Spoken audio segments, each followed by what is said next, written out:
What do you say? Yeah. Please. Okay.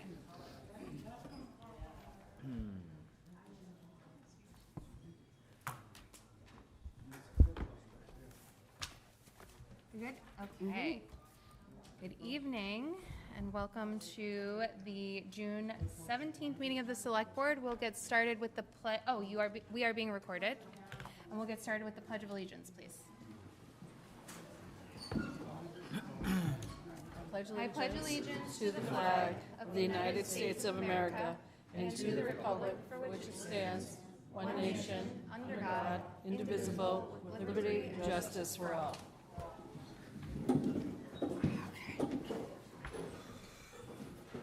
Okay, we will begin with the Town Administrator's report. Good evening, everyone. Good evening. So I'll provide a brief update on the general government side of Town Hall. On the HR front, we welcomed our new customer service rep, Jacqueline Jones. We're excited to have her as the office continues to staff back up with Chrissy's transition to Linfield to be assistant town accountant. So we're very excited. In addition, on the 29th, we'll have our new supervisor joining. I will introduce her at our next meeting. She's still working through the exit plan with her current position, so want to respect that timing as well. In addition, we've completed our finalist interviews for the new Director of Aging Services position. Heidi is retiring at the end of this month. We have had a number of qualified candidates, and the finalists that we've sat down with have been fantastic.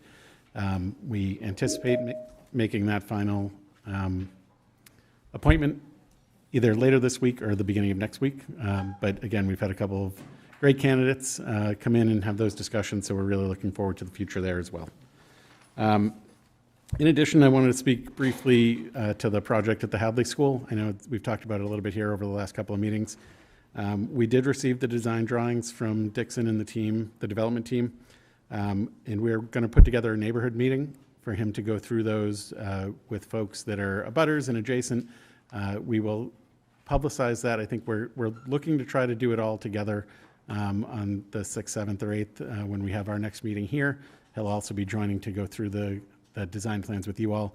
But in addition, while he's up, we wanted to do an in-person meeting with the neighbors in addition to obviously inviting them here to share their opinions, but to have a closer chance to have one-on-one interactions and give feedback to him. Also on the development front, I just wanted to highlight again something I mentioned last time, which is the coming restrictions on parking that we anticipate at Hawthorne.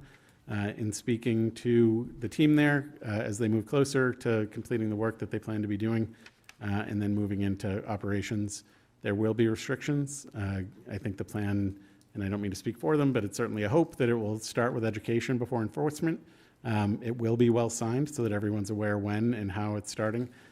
But the hope is if there are folks that are in there that it's a education before enforcement type of thing so that everyone has an opportunity to get on the same page. In addition to that, I wanted to speak briefly about the pier, Fisherman's Beach, and the fish house more broadly. We've seen an uptick in the number of, what I'll call prohibited activities in the area. Jumping in the water from the beach, from the pier, fishing from the pier, other things that I would very generally call loitering, but it's really just sort of, not being thoughtful and mindful of your surroundings and the others that are in the area as users. We want to remind the residents, any visitors, and obviously the kids in town to be respectful of the space, respectful of others in the area, and really be mindful of the surroundings. Jumping off the pier into an area with active boating is problematic and troubling, and we want to make sure that type of thing does not continue. In addition, we'll be updating the signage in the area. There is, I think, one smaller and faded sign currently in the space that highlights those prohibitions. We'll be replacing that with something a little larger and obviously new. And we're going to be looking at installing new bike racks so that it's not sort of a free-for-all, which is developed over time, that is developing into conflicts between the commercial fish use and, when kids are riding down, we want to give them a place to safely store their bikes and also allow everyone else to be able to use the space the way we plan. I've spoken directly to the police department about it. Both the harbor master's office, which obviously is right on site when staffed, will be trying to keep an eye on these things, but it'll be part of patrol as well, that it's something we just want to keep an eye on. It's not that we necessarily have to have someone sitting there at all times, but we want the visitors, residents, and kids to be mindful, and then also we will be there on the education and enforcement side as well. Finally, I wanted to highlight it's a busy couple of weeks for events. Tomorrow, we have the Juneteenth event at Town Hall. Last week, we had the Pride event, which thank you, Danielle, for your participation in that. And then also on Friday, we have the World Cup game, which is a U.S. game at 3 o'clock, so we anticipate a big crowd there. And then the weekend ahead, we have Harbor Fest, and the following weekend, or is it 2 weeks to the parade as well. So there's a lot going on between now and the 4th, and we encourage everyone to get out and enjoy it. And so I wanted to highlight that stuff. And there'll be a couple of other games. I don't have every game in front of me that we're showing, but they're basically daytime or early evening games over the next couple of weeks as we go through the World Cup tournament. It's been great turnout so far. And, you know, as I said, we anticipate Friday will be bigger with the holiday, schools, and a U.S. game after they had looked pretty good in their first game. So we'll see how it all goes. And with that, I'm happy to answer any questions. Maybe you have questions? So I have questions or comments really about the pier. So we've seen a serious uptick. I've received calls from boaters, children that are jumping off the pier in front of their boats, bikes that are down there. I heard someone drove a vehicle down the side ramp there and just kind of parked there. So I want to understand what the role is of the harbor master in terms of safety, pier safety, all of that. How does that roll? So prior to it being a uniformed police officer, the enforcement, there was some distinction in enforcement. Now that it is staffed by police and we have police on patrol, that distinction is not really existent any longer. It is not staffed at all times, as everyone is aware, but we want to make sure that, you know, not only when we have someone there, that the harbor master and assistants are thinking about these things and keeping an eye out for them. In speaking with leadership at the police department, we also want those on patrol at any time throughout the day who may be in the area to also be keeping an eye on it, stopping by, again, to be visible and to make sure that there's some deterrent beyond signage. And, you know, we appreciate anyone else sort of sharing the message as you're doing right now, right, to highlight the need to be really thoughtful and safety focused if you're down there as any type of user at all. Because I know we do have signs down there already, right? There is a sign that says no jumping or, you know, no bikes or whatever. There's a no fishing sign also. No fishing. Right. And I don't know that that is really deterring much. So the other piece of the safety issue that I have right now is pedestrian safety, right? So we had an incident at the intersection of Salem and Humphrey where a child was hit. A child on a bike was hit by a vehicle. So that got me to thinking, is there some way that we can talk to the police about maybe revisiting like a safety officer position or pedestrian safety position? I think we did have someone that was dedicated to traffic. Well, I don't think that's a really appropriate title, but more pedestrian safety, maybe someone that can take care of the beaches, the pier, you know, crosswalks, things of that nature. So I just wanted to be thinking about that because it's that time of year. And I mean, you know, we have a lot of kids out there riding. We have a lot of walkers out there just walking. And I want to make sure that we really are paying attention to safety. Yeah, I think on the staffing side and how those resources are allocated, I'm happy to have something to tell you on the 7th, whether it's an agenda item or a rundown here of how we plan to move forward. Great. And then I think, as you're aware, but others may not be, Gino and I have been working with public safety and others to figure out both short and longer term solutions to improve that intersection. And you already did. So it's a step in the right direction, but really. we're all, you know, there's other things that I think Gino had identified certainly and his team are suggesting. Yeah. So there may be additional, in addition to the restriping and that type of thing that we will be doing at some point over the summer, you know, whether it's another rapid flashing beacon, which I think is one of the solutions that's going to be on Salem. Yep. You know, we're looking at other options in addition to the idea that was already implemented. Great. Thank you. Sure. I think your comments on the pier are timely, and I can only share from my experience. About 2 hours ago, I was coming back from my boat about 2 hours ago, pulling up to the pier, and there was a kid who was probably having the time of his life, but got caught swimming under the floats as I was coming in on a boat. Oh my God. And if timing were different, it would not have been fun for anybody. So I think it's really important. It's not being anti-fun, right? Because I'm sure if I grew up in town, I probably would have loved to have jumped off that pier. But when situations don't go right, it can be frightening for everybody. So I appreciate that update and look forward to having those situations hopefully be more minimized. The only other thing I would bring up is the DPW team did a really good job building out I'll call it the commercial boat launch, but it's not a boat launch. They did a great job of the last few weeks building that. It was really entertaining to watch them build it at low tide, cover it up when high tide came in, low tide came back, they took it off. It was a lot of fun to watch. But I was at a harbor waterfront meeting this week, and there were concerns from the commercial guys that it wouldn't be used appropriately because it's really designed for them to load their traps on their trucks at all tide points, leave the truck there when they go load their haul onto their boats, and not have their trucks get washed out to sea. And I said, I don't know if anybody's going to do that. And then I left the meeting, and on my way home, I saw a gentleman in his car at the end of it eating pizza and having what looked like a really nice view while he was doing it. But I said, oh, I guess I was wrong on that. So I would just ask maybe we consider some signage there or some policy that we could consider about ensuring that those who use the harbor commercially have the infrastructure that we invest for them used for the purposes that they're being paid for. Yeah, and I will add that Gino and I spoke about that as well. I think it was before we had heard necessarily about the pizza incident. It was more related to, I think, a pile of bikes Yes. that were left there.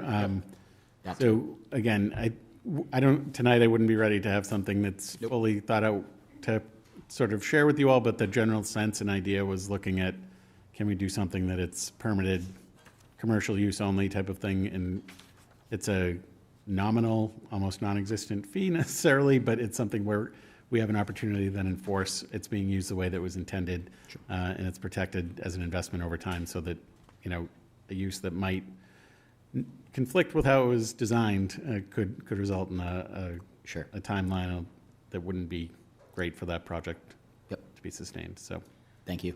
So 2 things on the boat ramp piece. Can it not be just some ballards with some rope across them that says commercial use only, and the fishermen utilize it, and we try to, I mean, sometimes that's enough. I don't know. We'd have to ask that gentleman in his pizza if that would be enough to stop him, but sometimes just having it not open is enough to stop somebody.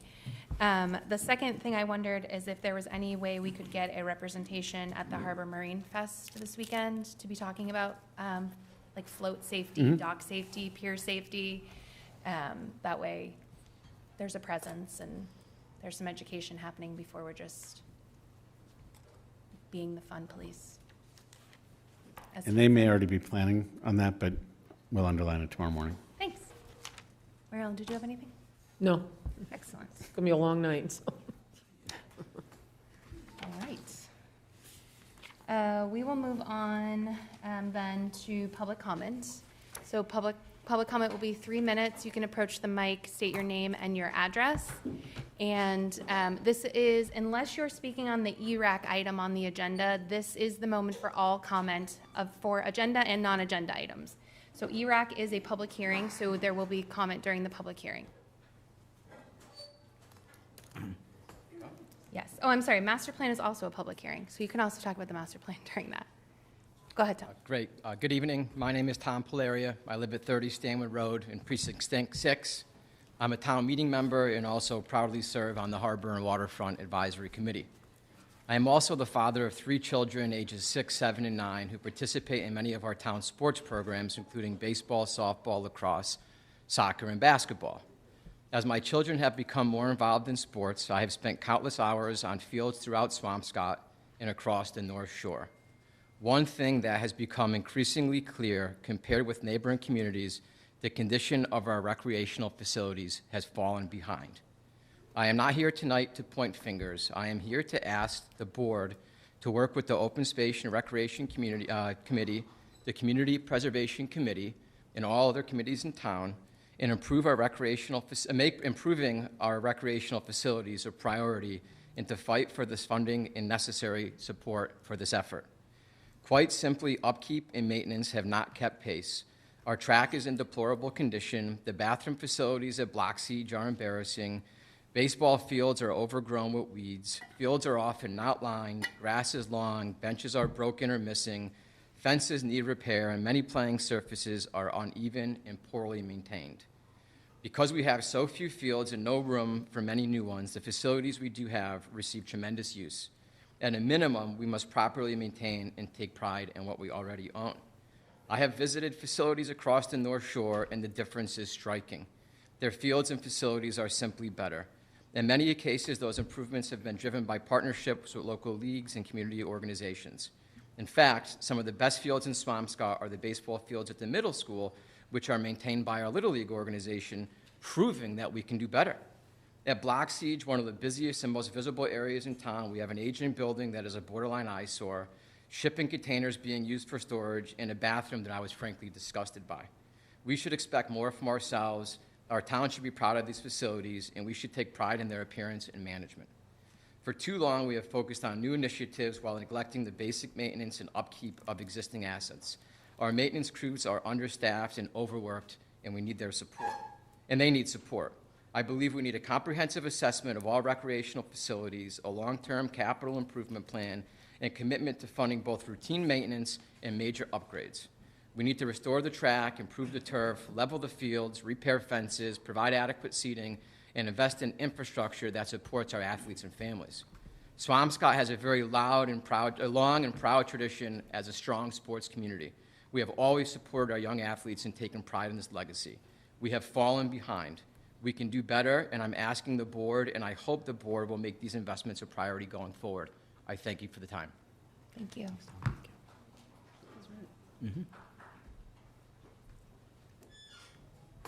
Hi, my name is Ruth Davidson. I live at 207 Humphrey. I'm a couple of doors down from where the new center for the, proposed Center for the Performing Arts will be, which I'm really excited about. Really looking forward to having this kind of multi-use space, even if it's temporary. I think it's a really great proposal. And I've really appreciated the conversations that I've had with folks on the select board. And I would really like the opportunity to hear some answers and some comments from the folks involved in the actual proposal, which I feel like I tried to make possible and has not happened yet. I'm really happy to hear that the sound implications of this will be kept in the walls. That was my only noise concern about the actual space, actually, and I think that's really encouraging that that's been committed to. My other concern has to do more with the potential of large crowds at shows late at night who have been drinking, all exiting into that parking lot at once. I don't have a good sense of how the venues will be used. It may be a moot point. It may be a non-issue. If it's small groups of people or even larger groups of people at dinner, listening to entertainment, filtering out at different points, I don't see the issue. But I think if there's a comedy show, a concert, sorry, thank you, I am short, and you have the potential for 300 people to be in there because that lot handles that, but I don't know if there's going to be a space that will accommodate 300 people, but 300 people exiting late at night who have been drinking are going to be noisy and rowdy, and those of us who live a couple doors up are going to hear it, and that would be disruptive. So I'm hoping, I would love to hear from the folks at the venue or the select board around how we're going to handle that and ways to anticipate it, whether it's having representatives from, I don't know if it's a club, restaurant, whatever, from staff who are helping to mitigate that, or our local police force, whatever. I would just love to see that managed so that it's not a chronic issue. And then I had one other question for, I don't know what, I saw that Maria is also applying for an entertainment license to go in there. I think it's great she's going to be in there, and I'm wondering what kind of entertainment that is. I understand the victualers, but it would be nice to know what's actually planned and in terms of the implications for sound, for noise. Thank you.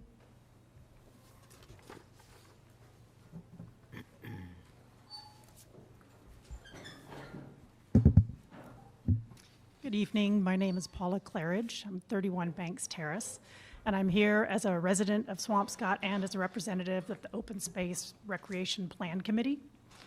I wanted to present several points that the committee would like you to consider and include in any RFP that's issued for the former Hawthorne restaurant site. We believe that the Hawthorne property should be developed as primarily open parkland without any sizable structures, which is in line with the position of a large number of the town's residents who have consistently indicated a preference that the property be mainly developed as a public park and plaza. There was strong support for open space in the public forums that followed the purchase of the property. The surveys conducted by the consultant hired by the town, HDR, showed that most important use for the property was public park and open space. A strong preference for more rather than less open space was also expressed at the public forums held by the Hawthorne Reuse Advisory Committee. Of 545 responses to the committee's survey, 271 favored open space, park, green space per data collected. People in neighboring communities have benefited from their open space areas along the coast. For example, people of all ages stroll, run, bike year-round along the Linway, or around the pathways at Red Rock Park in Lynn, Fort Sewell in Marblehead, the Willows in Salem, Lynch Park in Beverly, and Stage Fort Park in Gloucester. These open space areas contribute to revenue generation to these communities by drawing people from these communities and beyond to the open spaces to support events at the parks, as well as making purchases at nearby businesses. Open space at the Hawthorne property would serve as an amenity to our local businesses, including the forthcoming Hadley Hotel, to draw people from Swampscott as well as neighboring communities and beyond. We agree with the report issued by the Hawthorne Reuse Advisory Committee that the Hawthorne restaurant should be removed. The existing building needs updating to meet accessibility codes as well as extensive repairs to address years of deferred maintenance. Depending on the use or occupancy type proposed for the reuse of the existing building, there is potential for costly new work to replace mechanical, electrical, and building envelope systems to meet current energy code requirements. Lastly, the building blocks the coastal access that's required by the warrant that was approved for purchasing the property. Many arguments have been made for more parking and revenue generation on the Hawthorne site.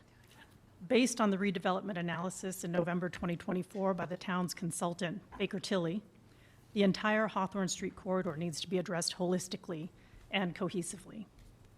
To quote from the report, it says, "This larger assembled parcel," and they're referring to the Hawthorne property and the adjacent St. John's parking lot, "would represent a key anchor on the western end of the Humphrey Street corridor and reverse a persistent trend in the town of privatization of key waterfront parcels for residential use and ensure long-term public access to the waterfront in this key district." Previous planning studies have noted a lack of identity for the corridor, including a lack of promotion of local businesses, difficulty getting around the area, and a need to improve the physical character of the corridor. The Hawthorne property can't be seen as the sole solution to address the parking and revenue issues facing Humphrey Street corridor and the town's finances. Is that it? Yeah. Anyway, in conclusion, the Open Space and Recreation Plan Committee urges the members of the Select Board to encourage and promote open space, remove the existing building, and have free public access to the entire property. Thank you very much.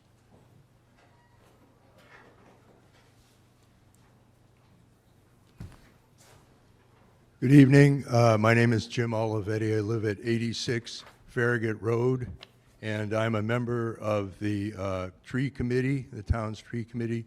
I'm here, you've heard most of my message from the previous speaker, but in more detail and in writing, you were sent a letter on May 15th from 4 town committees: the tree committee, the Open Space Committee, the Conservation Commission, and the Climate Action Committee, the Resilience Committee. So if you need a copy of that 7-page letter, and there was a lot of detail in that, please talk to any of the chairs of those 4 committees. They all voted to and edited and participated in the writing of this letter that you received on May 15th. The overall message is what you just heard, that the majority of the Hawthorne property in your 4 committees' opinions ought to be reserved for open space. I think that rather than take too much more of your time, I just have one suggestion. If there are citizen committees that are going to work with the board and the town administrator to plan Hawthorne property use and reuse, I would encourage you to select also some members from these 4 committees who've put a lot of thought and effort and who actually have some purview into open space here in town to serve on those committees. Please think of these committees as a resource that you have and that you can draw from as this very, very important project involving open space in our town moves forward.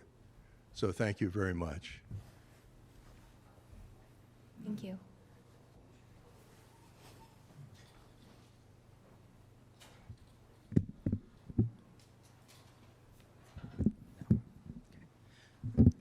Good evening, Town of Swampscott. My name is Brian Driscoll. I'm a resident at 1104 Humphrey Street here in town. This evening, I'm here to help support my 10-year-old son, Connor, who's been a resident here his whole life, an active sports star in town. Connor has a business idea that I'm here to help him support. And in pursuit of that, we contacted Gino Cresta and asked for his advice. He suggested that we come here for public comment. And also in preparation for that, Connor has gone around town and collected over 50 signatures in approval for his idea. So we wanted to start this process by making sure that we let the board know that we would like to support Connor's idea. I'll let him tell you a little bit more about it, but then we'd like your feedback later too. Hi, my name is Connor Driscoll, and I want to make a business, and basically what my business is about, thank you. It is about painting house numbers on the curb, and how that benefits the residents of Swampscott is first responders, delivery drivers, ambulances, and emergency services in general can see your house number better. So basically what I'm trying to wrap up by that is you'll be safer and you'll have a higher chance of being alive if a situation ever happens at your house. Great idea. Thank you. We'll submit this. Thank you. Connor would like to submit his proposal to the board for inclusion in the meeting minutes, and we'll look forward to following up with you. Thank you. Thank you very much. And also the longest touchdown I've ever gotten tackle football is 85 yards. Very good. Connor, great job. I've seen him in action. He is a very good football player. Good evening. I'm Daryl Smith. I'm not a resident of Swampscott. I'm a business owner of 33 years in town on Humphrey Street. I've had my dental practice there. I was here about a month ago when Cedar Hill was being discussed about changes to the parking rules. I kind of just wanted to update you what's happened. So since then, they've painted some lines at the corner. That corner where everything was a mess has been improved. And they haven't improved the signage. They haven't cut some of the branches higher up on Cedar Hill that would make it a lot easier for street parking. And they have really started enforcing. So I've got a half dozen tickets of my staff. In 33 years, I've never gotten a parking ticket parking on Humphrey Street. It's always been pro-business. A couple times cops have asked me to move cars or do this or that, and we've always complied. Since the new rules by the pier parking have gone into effect, those are being enforced. I've been there 3 or 4 times between 11 and 2 o'clock during the day, and there's 20 open spots. There's lots of parking there. I have 12 spots of my own in my own business, which is probably pretty a lot for Humphrey Street. But we have a very busy practice, lots of patients. We leave the parking at my place open for customers so that people can access dental care. So the new rules have made it really difficult for my staff because I asked them to park somewhere else. In the past, it hasn't been a problem. Lately, it is. You had mentioned that there might be a forum or some discussion, public discussion about what to do with parking. You know, it could be simple as some sort of pass so that my staff could park on the street. There's a 2-hour limit, so some of these tickets are over the 2-hour limits. I've also had a couple patients get parking tickets because some of them come for longer than 2 hours. So enforcement is working, but it's for the first time in 33 years, it's now tough for my team to find parking. So you mentioned a public forum to discuss the issue. Give me a call when you want to put something together, and I'll get involved in that. So I'd like to find out some way to make it accommodating for businesses that have employees and don't want to be shut out from parking on Humphrey Street. There's lots of parking at that end of the street that, you know, seems like there's always a spot available. So it's never really been a problem until enforcement and the new rule at the, you know, by the beach parking. So thanks for hearing me out. Thank you. Thank you. Thank you. Daryl Smith, and you can find me. Thank you. Hi, Dennis Pilot. I'm at 19 Thomas Road. I guess I just want to start off by thanking everybody just here and just in town. I'm having a great summer, and I think a lot of it's due to a lot of really great things that's happened. I've been over to Phillips Beach. They've got the mats down. The beach has been great. The lifeguards have been really helpful. And you know that the beach is, you know, the weather's been perfect for that, and you know, I've been able to take advantage of that. I've also taken advantage, you know, being right next to Town Hall, all the different activities, going to the farmers market. You know, Danielle deserves a lot of credit for getting it going. It's packed, a lot of people there, get some wonderful fish and vegetables and stuff. Pride Day was great. This afternoon I hung out, watched the soccer game, big crowd, kids were all over the place, went to the Mexico game. Youth soccer sponsored free ice cream for the kids. They were having a great time. So as all the different struggles that people have, I just want to let people know that there's a lot of really good things in town. And that part of town, Town Hall and where we're going, has really developed into a really strong community area that a lot of us are really enjoying. That being said, you know, I've talked to a lot of my neighbors just around all the changes and stuff. There have been some issues with parking and other stuff, but there have also been a lot of benefits. And I'm here today, you know, just to put a pitch in for the entertainment license for the Hawthorne. That part of town has grown and developed. There's great food. Friends from Atlanta came in. They, you know, got some pizza at Volvo's. They loved it. One of the best pies they ever had. You know, so we've got a lot of positive stuff going on, and I think it's important for us to realize that part of town has changed. When I first moved to Swampscott, it was pretty dead. You know, there was parking issues when the senior center, you know, cribbage night on Wednesday nights, everyone came out. You know, there was a little bit of parking issues with that, but that was it.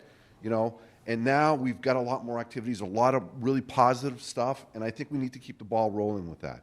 I understand, and I think we need to look at some of the concerns of the neighbors, but being a neighbor over there and talking to a lot of our neighbors, a lot of people are really excited about this. And a lot of people, although we want to, you know, make sure that everyone's concerns are heard, I also want to express that many of the neighbors in that, you know, are excited about this opportunity to be able to get some cultural activities going in there and continue the positive momentum stuff going at the library. I mean, it's just a great part of town, and I'm so excited. You know, after being there for 20 some odd years, this is the most exciting, you know, time for that area. And I think, you know, hopefully with the hotel and everything else, you know, the beach is being clean. I mean, Gino, great job in terms of, you know, the work and trying to make sure that Kings Beach is clean. Let's try to continue this momentum, and just I wanted to kind of express that a lot of us residents in that area are very grateful for all the hard work by so many people to make it a great place to be. And I'm just glad that I live where I live and be part of this town. And for all those, you know, DPW, everyone else in town, and for this board, to all the hard work that people have put in have really made a big difference. And most of us are having to enjoy it. It's one of the best summers I've had in a while. Thank you. Thank you.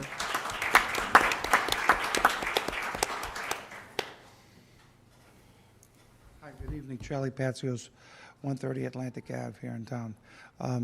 Normally, people come here and address the select board because they want you to do something. I'm here tonight to say thank you for being here. Many, many nights late. Not always thanked. I'm here to thank each and every one of you, thank you. I also realize that you're trying to get more done and with less, and that's not an easy thing. And we're trying to balance the needs of our seniors, our youth, our schools, all our services, and it's a tough thing to do, and we're running out of money. Quite frankly, it's tough to make bricks without straw. It's a difficult challenge. I know that one of the things you're going to be talking about tonight is the Hawthorne. I could tell you and I don't represent the Board of Assessors here tonight, but I think like one, and I'm a member of the board, but again, I am not here in that capacity.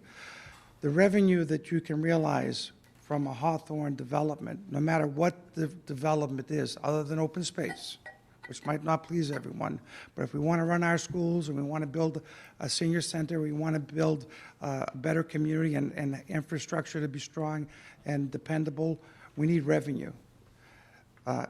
I'm estimating the revenue from a Hadley Hawthorne redevelopment somewhere in the vicinity of $1.1 to $1.5 million between real estate taxes, meals tax, and room tax. That's a significant amount of money.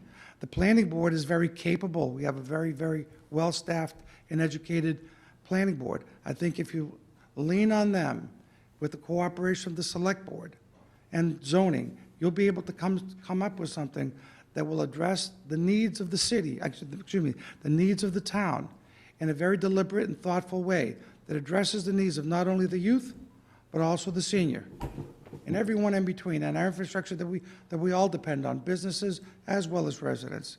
So again, I appreciate what you do. It's an easy job, and I want to just say thank you sincerely. It's not easy, and tonight will be proven. Thank you very much. Thank you.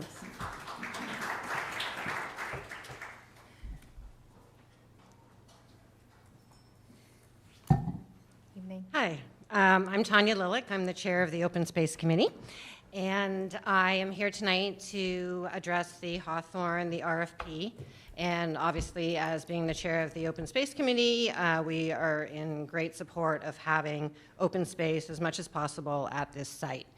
I believe a lot of residents felt that this was something that they voted for at town meeting. A lot has happened since then, but I'd like to just talk about some of the things that would be important in terms of open space. Swampscott is a very small town. We have lost open space, which I will talk about in a little bit, but it is important that we just don't pave over everything. We definitely need to think of open space and the greenery and the characteristic town and beautiful town that we have, and we just need to keep that. This is an opportunity for a beautiful waterfront park, a gateway jewel to our town, and once we've done something to it, it is very hard to go back once we put any sort of sizable structure on there. So I just wanted to talk about a few things that have happened over the years in terms of open space being lost. So the town had failed to buy the extensive 1 Salem Street property adjacent to the current middle school and Tedesco Golf Course, despite the vote at town meeting urging the town to do so for the reasonable price of $600,000. A campaign was initiated to convince voters the property was too expensive, and unfortunately, no open space was gained there. The town purchased the former Temple Israel property on Humphrey Street for $3.5 million and sold it in the end to a developer and a part to abutters, and again, no option for open space. The former Swampscott High School on Greenwood, it was donated to the town by Phillips family specifically for a school, but in the end, the town sold it to a developer, effectively giving the property away. Again, no open space, and this is the highest hill in Swampscott with commanding views of the ocean. And the new Swampscott High School here was built on open space with the promise of compensating open space being provided elsewhere in town. This promise was never fulfilled. More recently, the Whitecore property was again not being able to be purchased by the town or have it be open space. And then finally, with the conversion of the Hadley School, a Hadley Hotel, and we will also be losing open space with regards to the playground there. We really feel that the Hadley Hotel is going to be a great thing, that bringing in a lot of revenue, and I think the complimentary part of the Hawthorne will be something that will draw visitors in. Also keeping in mind that there's lots of revenue that can be generated with a park. We talked about Lynch Park as being, weddings, that sort of thing, so we can't rule out the fact that there will be revenue generated by this park. So I just would like to ask you to consider this when you are talking and discussing about the RFP tonight, and I appreciate you taking the time to hear me out. Thank you. Thank you.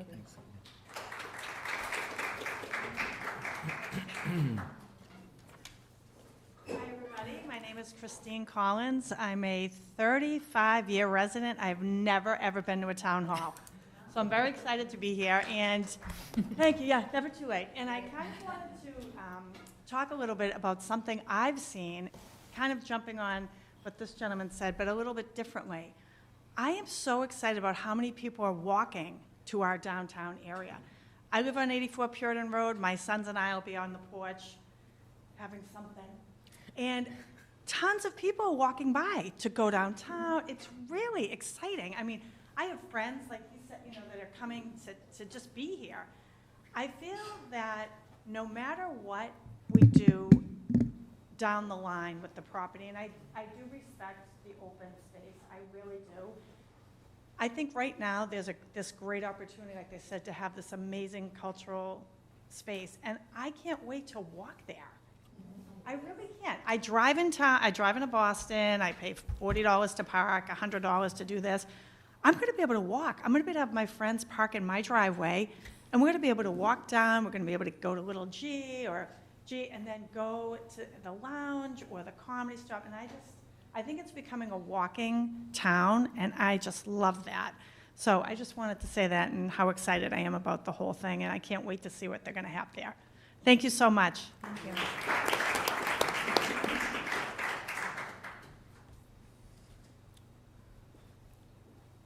Hi, I'm Ed Masman, 70 Nason Road. I haven't prepared anything, but I heard about the meeting, and I'm really excited about what could be developed at the Hawthorne side with the entertainment. And, if you look at what we have downtown now, and the restaurants, they seem to be doing really well. I don't own them, but the Dockside's been great. G's has been great. And just to add more to what we have here. And I respect the open space, but, we have three great beaches here. Phillips Beach is amazing, right? And you go down to Fisherman Beach on a Saturday night, Friday, and people are having a good time with the bonfires and stuff, so it's really good. And, as everybody knows in this town, we're becoming an island. Getting out of this town, getting to this town is really tough, and it's going to get worse when they redevelop the Linway. So I think we need to have more development in town so we have more to do here. And, I'm really in support of it, and hopefully it goes through. Thank you.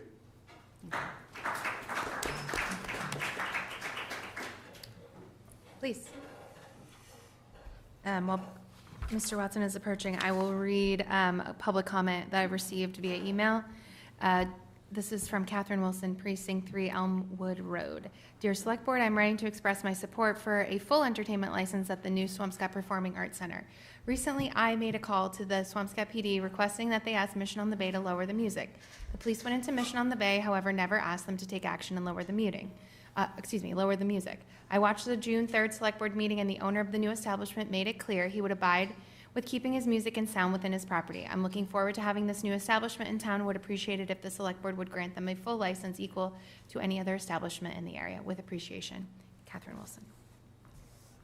Please go ahead. Excuse me, Brian Watson, 20 Oak Road. In listening to people's comments, it struck me that a number of people sort of take a position that that the development of the Hawthorne site has to be all one thing or all another thing. People talk about all a park or all green space. and refer to anything else as paving over the lot. And I think a way for the town to think about the site is it's 1.4 acres, and we can do more than one thing.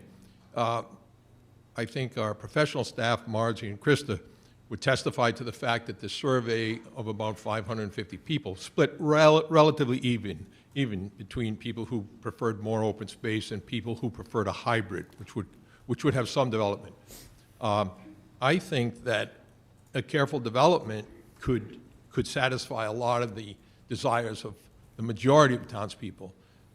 For example, some of the plans of the Hawthorne Committee showed 50 or 60% park toward the ocean side of the site. We were very sensitive to people's desires for preserving a view and for having a significant amount of green space.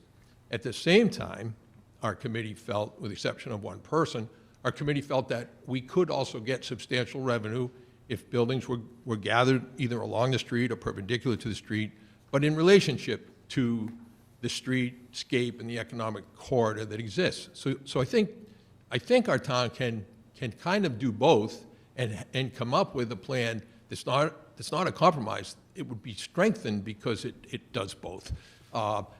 We could reinforce good town planning by strengthening the identity of the Humphrey Street intersection there at Humphrey and Reddington. It's a very important intersection, and it would be a natural to build some streetscape or a courtyard if people don't want buildings hard on the street. There are a number of ways you can arrange a bunch of buildings, 20,000, 30,000 square feet of buildings, and then the town would have 50 or 60% of the site, that's more than half, from the buildings back to be a park, and that's where the park wants to be. If you had 100 town planners in here, I think they'd feel like making the entire site a park would in fact be inappropriate. We have a lot of open space across the street, and it would look strange. It wouldn't look like part of a streetscape. And then the last thing, of course, is the revenue issue.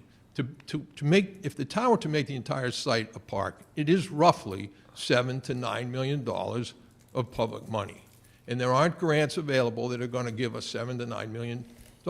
So it's sort of a happy coincidence that building an entire park is too expensive anyway. I mean, I think the hybrid plan can satisfy a lot of the goals that people have expressed. And so I would encourage the board to look at doing many things, satisfying many goals, and they do happily mesh into a plan that would, that nobody would have to apologize for. Thanks. Thank you.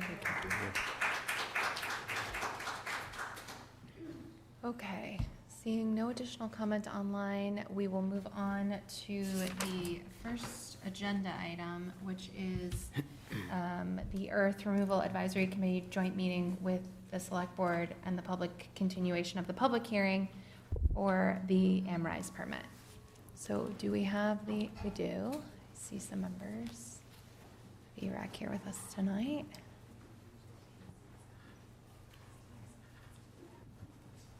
Is it just you?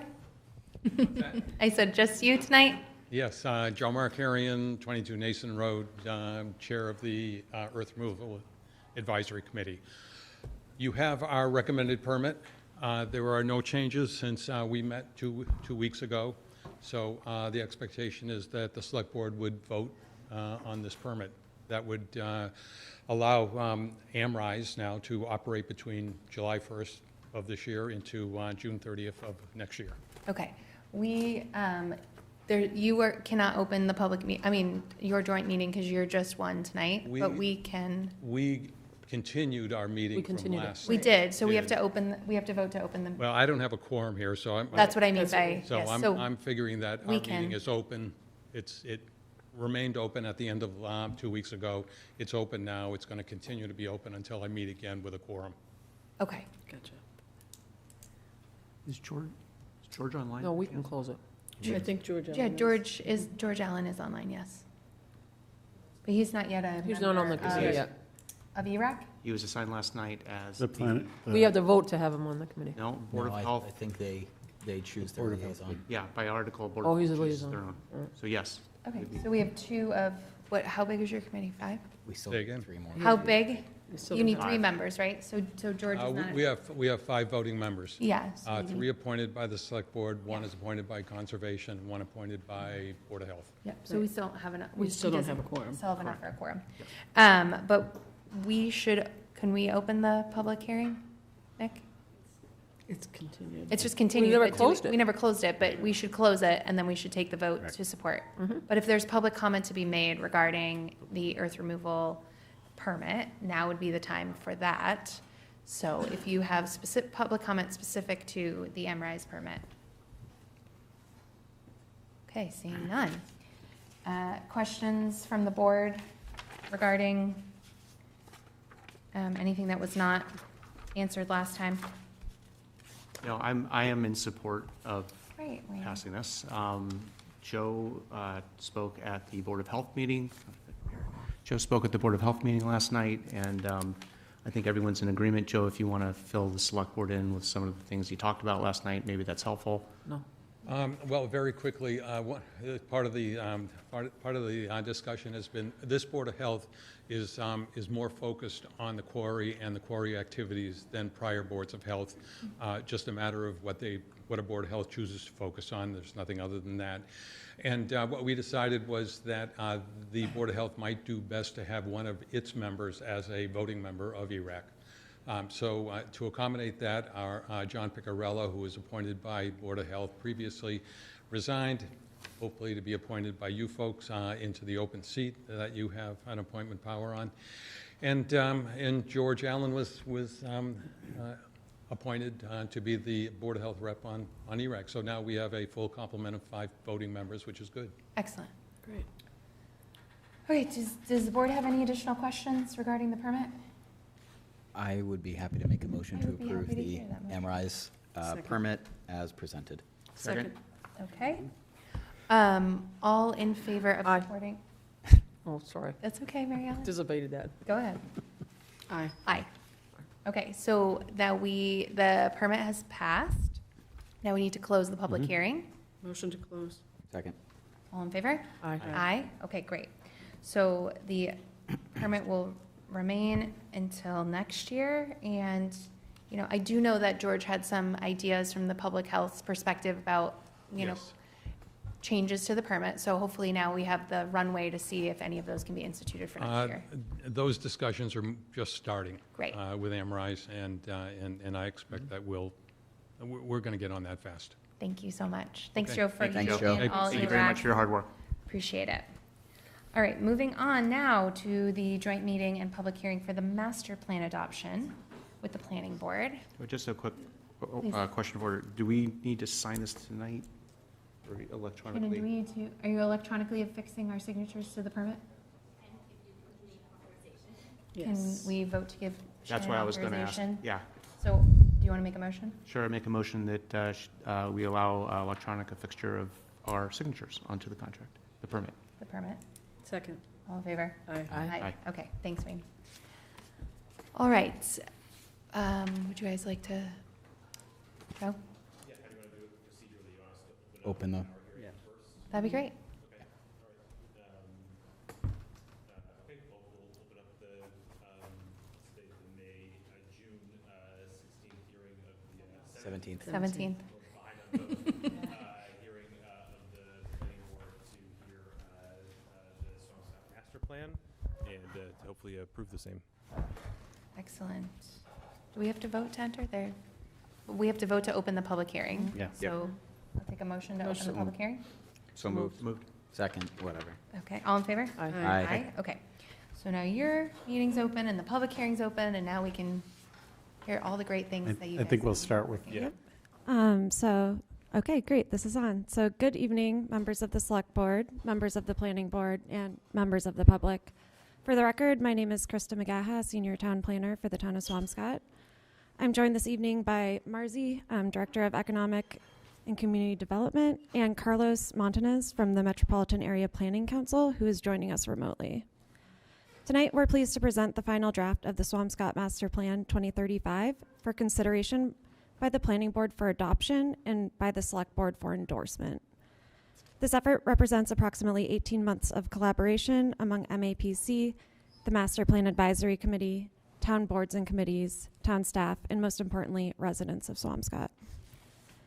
The document before you this evening reflects a shared vision for the future of our community and provides a framework to help guide planning, policy, and investment decisions in the years ahead. So if you could move on to the next slide. Thank you.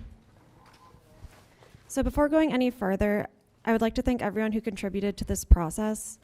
That's including the 27 members of the Master Plan Advisory Committee, our town boards and committees, community organizations, town staff, stakeholders, and the many residents who shared their time, ideas, and feedback throughout the process. This plan was shaped through extensive public engagement and reflects the priorities, values, and aspirations noted by the community over the past 18 months. While MAPC provided technical expertise and facilitated the planning process, the vision, goals, and recommendations contained in the plan are rooted in the input received from the community. So the final draft report that we are focusing on tonight has been made available on the community development page on the town's website. We look forward to working to advance the community's vision and to thoughtfully implement the plan's goals and recommendations in the years ahead. And at this point, I would like to turn the presentation over to Carlos, who will walk us through the final plan, the community vision, and all of the implementation work. Good evening, members of the Planning and Select Boards. I'm Carlos Montanez. I'm a principal planner at MAPC, and thank you for this opportunity. Now I'll quickly map the 6 macro steps that brought us to tonight. We started with if you could advance the slide, thank you. We started with a community survey in 2024. We moved through 3 public forums and 6 advisory group working sessions.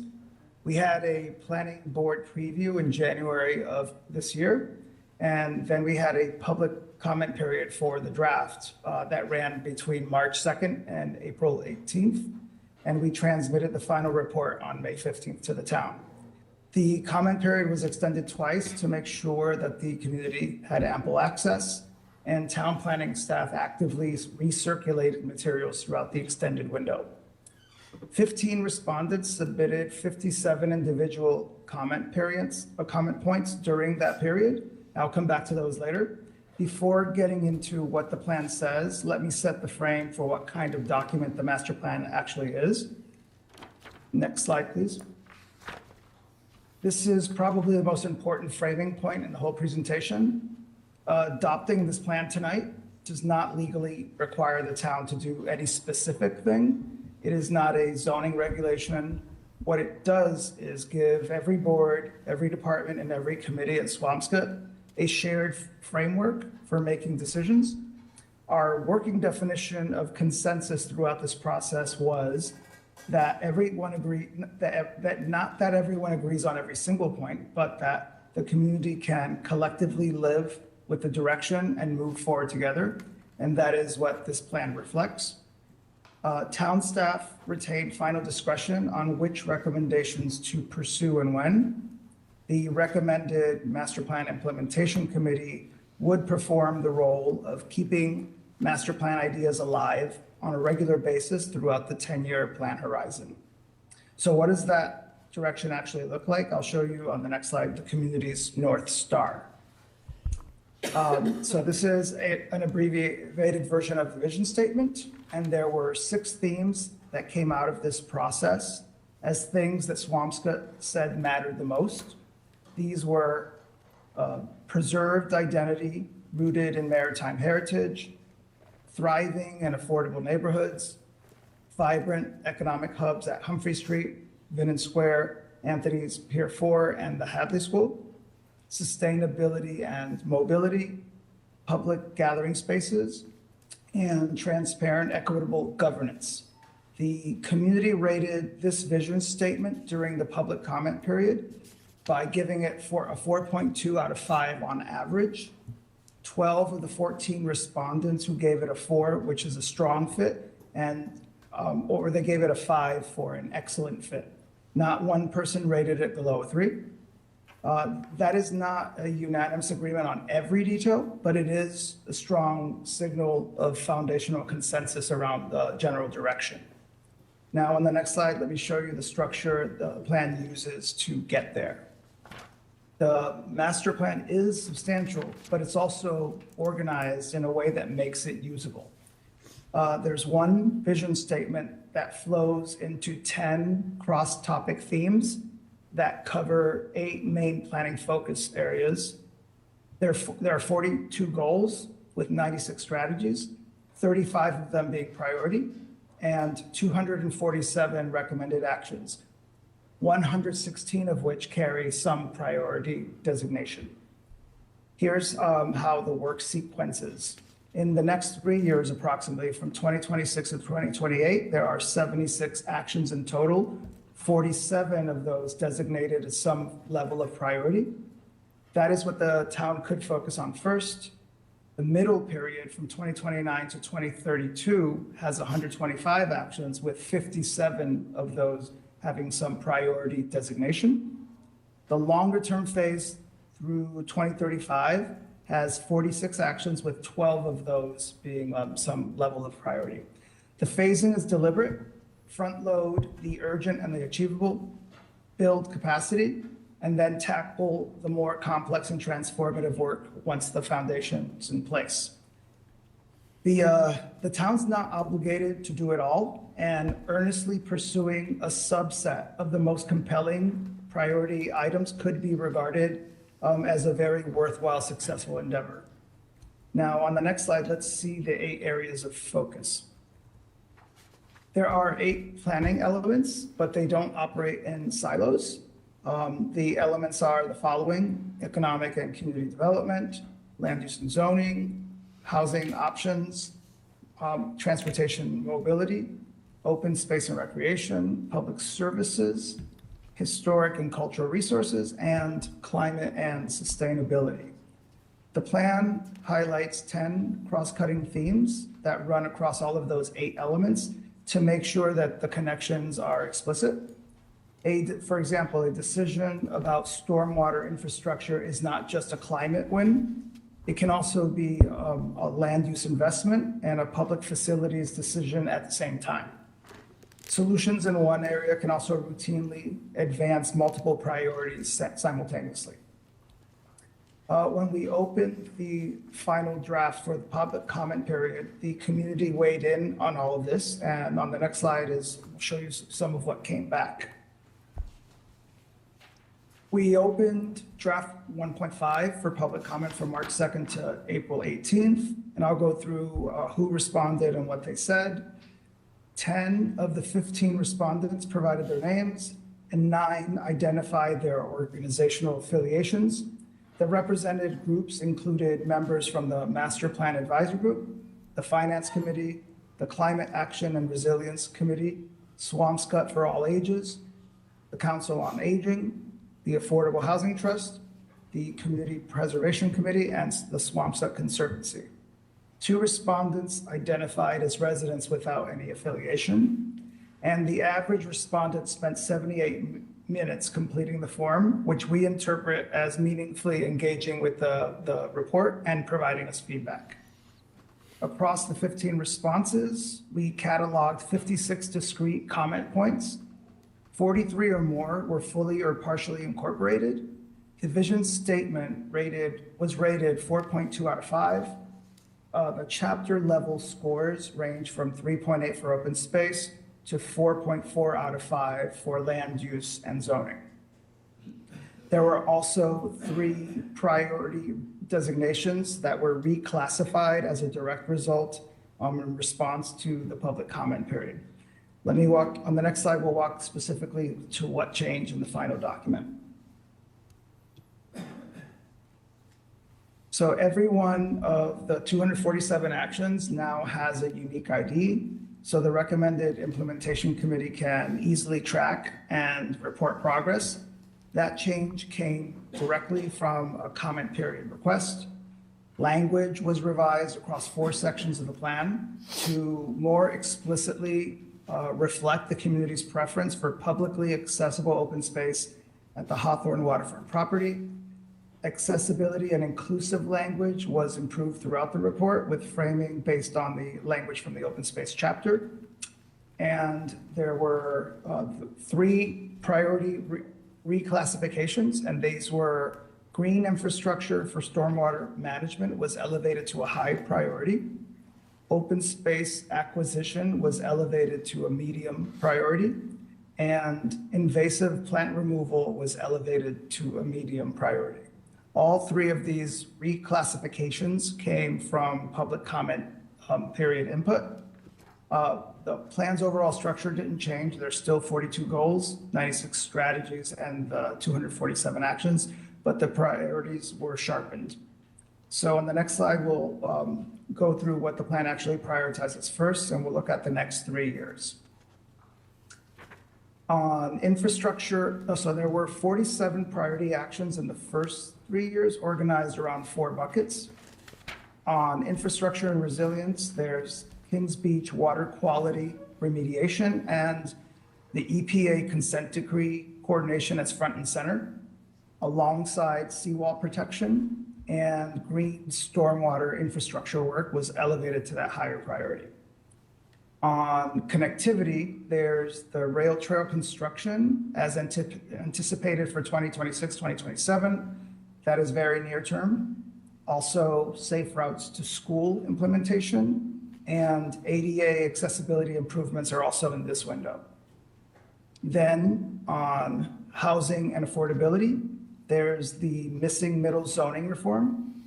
There's the affordable housing trust capacity building and ADU implementation, as well as home weatherization outreach. And lastly, on economic vitality, there's continued Vinnon Square activation work and small business facade improvements as a high priority. So these are community-driven priorities that we recorded as part of the process. They showed up consistently across 385 survey responses, including 1,800 comments, 3 public forums, and almost 2 years of advisory group working sessions, including input assessment exercises that occurred between the meetings and the working sessions. So on the next slide, we'll show how none of this starts from zero, and Swampscott's already built a lot of the foundation this plan could accelerate, so we'd like to show you and acknowledge what's been done. So this slide is worth pausing on. Swampscott's not starting from scratch. I'll only touch on a few examples from the slide. On climate and energy, there's the green community designation continuously in place since 2010. Also, in terms of momentum, the Climate Leader Community Certification in May 2025, one of the first of 19 municipalities in Massachusetts to achieve this. On housing and zoning, the ADU enabling bylaws passed town meeting in 2022. MBTA communities compliance was achieved in 2024, and Vinnon Square design guidelines were adopted in January 2024. On transportation, there's the Complete Streets funding for ADA curb ramps, sidewalk repairs, and traffic calming improvements, as well as rail trail is now at a 25% design. Our 4th area of momentum and success is economic development, whereby there was a committee established in 2020. Approximately $75,000 in facade grants reached 8 downtown businesses, as well as wayfinding at 12 locations. On open space, the ADA playground renovations at Abbott, Jackson, and Stanley Parks were completed from 2020 to 2023, and Phillips Park had 12 acres permanently protected. Lastly, on public services and facilities, over $8 million for the public safety building renovation was completed in 2022, and there were 2.1 miles of water mains replaced. So this is all in acknowledgement and recognition that this plan accelerates that momentum. It's building upon that.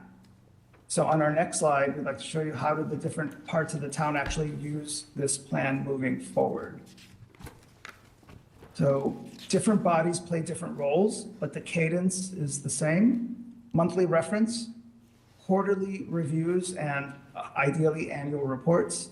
The planning board could regularly consult the plan during reviews and zoning discussions in order to frame decisions with community consensus from the master plan report as readily available context.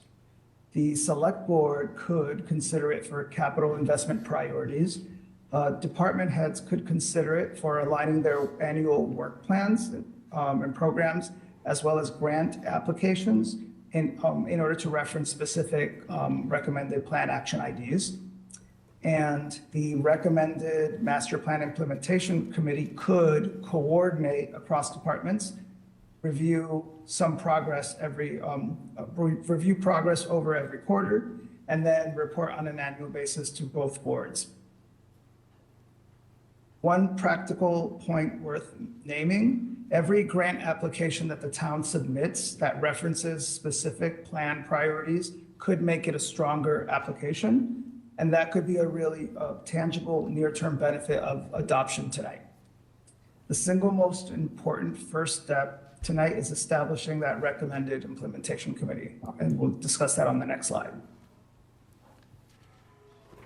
So this is priority number one after tonight, and we are recommending it could be in place as early as winter of this year, ideally, so as to not lose momentum.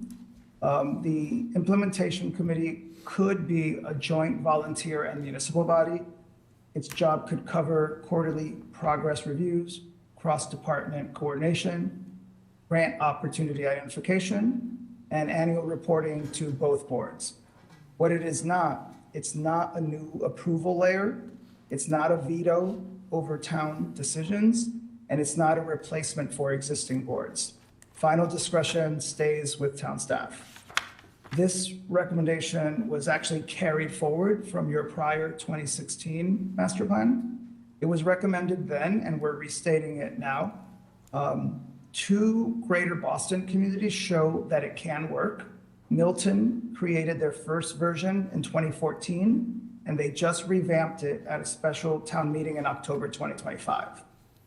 Arlington has had a standing committee doing this work since 1992. These are proven capacity strengthening structures. Now on the next slide, we'll close with what could happen after our completed project. MAPC's role concludes tonight, and the town's master plan implementation role begins now. MAPC, we've delivered about 18 months of engagement, that 385 response survey with over 1,800 comments, 6 working group sessions, 3 public forums, and that public comment period, and tonight's formal transmittal. The plan includes a sequenced and prioritized implementation chapter in order to guide the town with where to start first. What comes next belongs to the town, to Swampscott. Potentially formal adoption tonight, as well as consideration of that implementation committee formation later in this year. And now on to our last closing slide. Before we open for your questions, we just want to give you a genuine thank you to all the people who made this possible, the 27 advisory group members who gave their time and input, to the planning staff for all of their feedback and responses, to the hundreds of residents who completed the surveys, attended the forums, and submitted comments, and to the planning board and select board for your partnership throughout. We had liaisons on the master plan advisory committee throughout the entire process. And now this is Swampscott's plan, and we're proud to have served as your planning partner. So with that, I'll turn it over back to Krista and Marzi and yourselves. Thank you. Great, thank you. I think we will open it up for questions and discussion from both boards. I'm just going to start this off, if that's okay, Katie. Is that because you have sat on both boards? No. To start, maybe. I just think it would be helpful. I will pass the mic to Angela to give context about what a master plan, how the 2015 master plan was developed, what the 2035 master plan that we're looking at here builds off of, and how in practice this is used by both the planning board but the select board, but from practical experience. I pass that to Angela because she was part of this latest working group, but also led the 2025 Swampscott master plan. So I think that lens will be helpful for us as we have our conversation tonight. Please. Throwing you under the bus, Angela. Okay. All right. Thanks, Ted. It's very exciting to be at the beginning of a brand new master plan, and I think what's important for most people to understand is that looking at this, it seems very complex, and I would advise that anyone who wants to go through it just pick a topic, and then just read through that. And I think it's very readable and usable, and it gives a good sense of direction. We have definitely used the master plan and its advisements, its recommendations on, I would say, just about every zoning article that we've passed over the past, 12 years, this including right up until now. In addition, in terms of implementation, although we didn't have a standing committee, there were many of us that kept track of the status of all of the strategies and the goals and the actions that were taken on the original master plan that was a 2015 to 2025 master plan. And those 10 years really flew by quickly, I'll tell you. But we do, and in particular, the Open Space and Recreation Plan Committee, which kind of extracted their plan from the master plan, identical plans, but they extracted a more detailed plan from the master plan. And they, as far as I know, to this day, still meet monthly and update every goal and strategy on their plan, and have continued to do so. I'd also say that if I brought my huge paper copy of the implementation schedule from our original plan, you'd see that probably 85% of what we started was either completed or is still ongoing. Other things were deemed not so important, or situations changed along the way and different uses were taken. But it's been very well executed upon, and I think that we can look at a lot of the major moves that we've made in town and rely on the master plan. It also gives us a basis for direction. And whether we're thinking about establishing an RFP for a particular property, or where to put a facility, or what's really important, what kind of housing we really need, because we also updated our housing production plan. These are really critical documents that have been well-researched, well-discussed, well thought out, with a lot of expertise behind them, and it's just a wonderful document to use as a guideline. So I'm very pleased. Thank you very much, Carlos, and everyone else on the committee that put in so much time. I'm very proud of this, and proud of the whole committee and our community development and town planner as well, so thanks for that. Thank you, Angela. Thank you. Does anybody have any questions, either for Carlos or Marzi? Just, no, everyone? Yeah, I have a kind of ongoing question about the implementation committee part of it. That's not something we had back then. Right. It's more in line of how do you suggest going, finding the right representation of members on that potential committee, and understanding that everyone's got different priorities, some that I'm sure are strongly in favor of one thing and strongly in favor of another thing. How do you see other communities that have gone about it to balance those, to give recommendations? Well, I'll let Carlos pipe in on that as well, but my recommendation, having tried to struggle through this in the past, it's definitely a lot of work you need, and you can't. We've tried to do it piecemeal. It was really hard to be running around to Gino and running around to different committees and trying to get us. But luckily, I worked very closely with Marzi, and we connected on so many of the different topics that were in here, and I had a lot of help from other people to try to keep up. And like I said, Open Space carried their own weight, which was amazing because it touched on many different topics, not just open space, but conservation and recreation and a lot of other areas. So in any event, I would look to the individual sections that we cover, so the main topics that we're covering here, and identify who are the people most likely to be involved in these projects? Is it DPW? Is it, Conservancy? Is it the planning board? Is it, if it's something that says, devise new zoning to cover this or that strategy and this, clearly it would be the planning board and the maybe members of the select board that would want to be involved in that, but any kind of, zoning recommendation would ultimately come from us. So I think it makes sense just to look at the different areas and think about who are the constituencies that really would play into this, and then look to members from those constituencies and put together a committee based upon that. Okay, thank you. Yeah, I just want to say too, Wayne, for this evening, we are looking at, so obviously this was presented to us. I think the planning board, we're looking for the planning board to adopt the plan, then the select board to endorse the plan, and then the implementation could be early fall or sometime around there, mid-fall, where we can really think more constructively about what it looks like and how it runs. And, I think your point is well taken that while, yes, you are looking for folks who care about the topics in the master plan, you're also looking for them to be champions of the master plan and not their own topics. Right. That's a tough that's balance. the tough balance that That's he's why I was asking talking the about. question. So I agree, that can be hard. I can say that we didn't have that experience at all.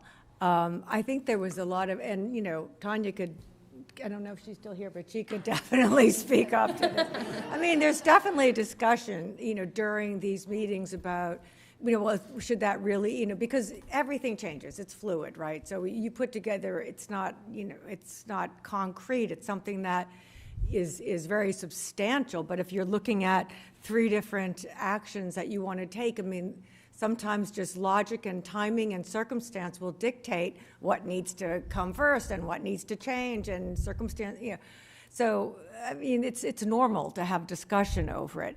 I do not recall ever having a problem with someone insisting that this doesn't belong, should not be here, we're changing it, we're getting rid, unless it was by, mutual agreement because it just wasn't relevant anymore for some reason.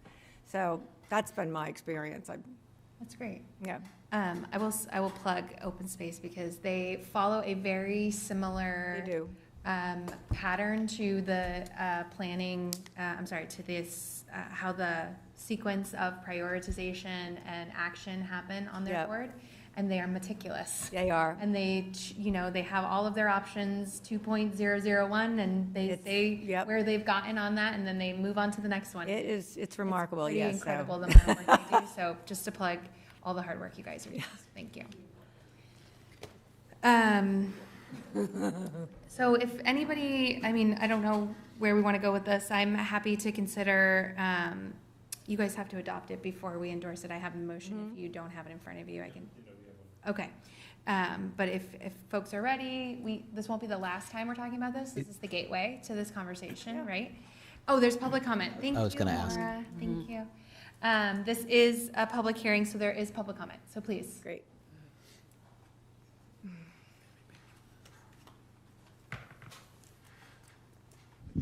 Hi, folks. Mara Lau. I sat on the committee, and I just wanted to say thank you to Carlos. I learned so much. I thought it was really, really interesting, and his team was fantastic.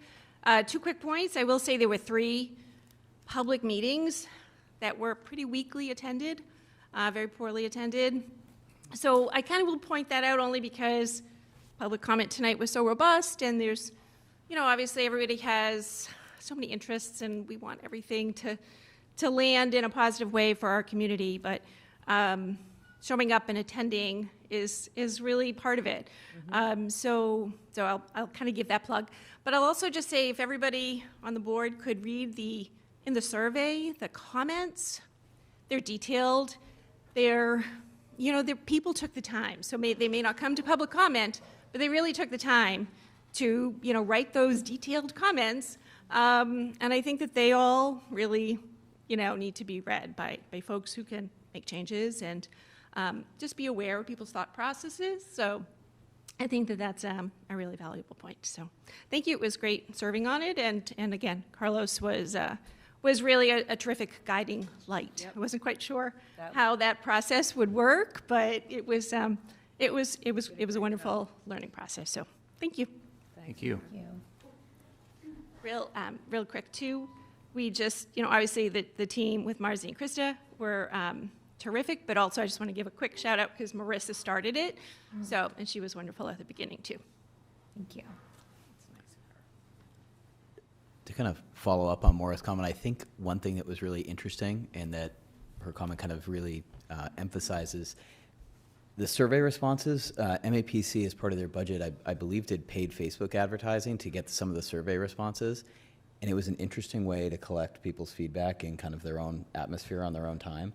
And it was I remember seeing it. I was on the committee, and I remember seeing it and be like, oh, wow, I didn't know that was going to show up in my Facebook newsfeed.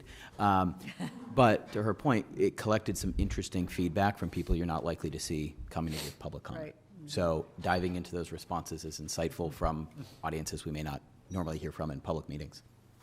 How do you know if they're Swampscott residents? If it's coming from Facebook? Yeah. The Carlos IP might be able to addresses. answer that more than I will, but So it's there's a geofence, and it's by IP addresses. So your IP address has to hail from Swampscott? Right. Yeah. Only people in Swampscott were seeing the ad. but the level of detail that some of these comments got in, yeah.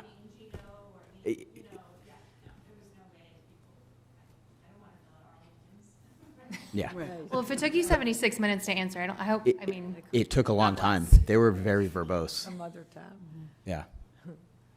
Please. I just want to add, can I add one? Please, you may. Yeah, so Ruth Davidson, 207 Humphrey. I just want to say I really appreciate that you do those surveys, because as someone who wants to participate but can rarely get in here, I feel I pay attention to those surveys. So, that's great. Good. Thank you. Good to know.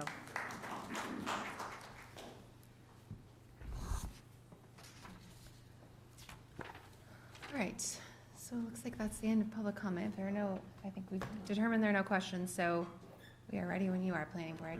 I think I'd just say one more thing. Oh, I think Wayne. for the general public, they may not realize what we're looking at. It's 250 pages long.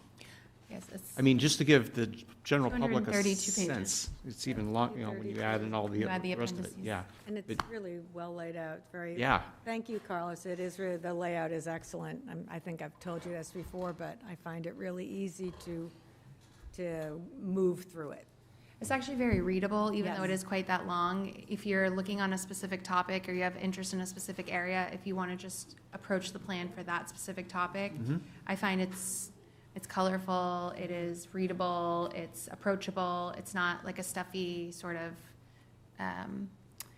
consultant-based report that we've seen in the past, so it's very well done. So, that being said, shall I make a motion? Okay. Let's see. So, I move that the Swampscott Planning Board adopt the Swampscott Master Plan 2035 dated June 2026 as presented this evening pursuant to Mass General Laws, Chapter 41, Section 81D, and direct staff to publish and maintain the adopted plan as the town's official master plan to guide future planning, policy, and land use decisions. Is there a second? Second. All those in favor? Aye. Wonderful. Do you want me to read this? Yes, and we have, we can clap. That's a lot of hard work. Thank you very much. Sure, absolutely.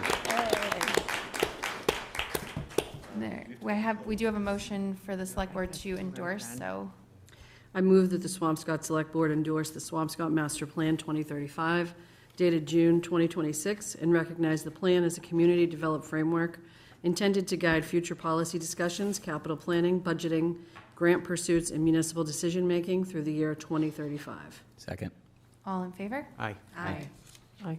Very good. Thank you very much. Thank you. Yeah, we should need to dissolve, yeah. Close out the public hearing? Motion to close. Second. All in favor? Aye. Aye. And Public hearing is motion adjourned. to adjourn. All right, all those in favor? Aye. Okay. Thank you. Thank you very much. Thank you so much. Thank you, Krista and Marzi, for all your work also. Yes. Thank you. And And Carlos. Carlos, thank you as well. Thank you, everyone.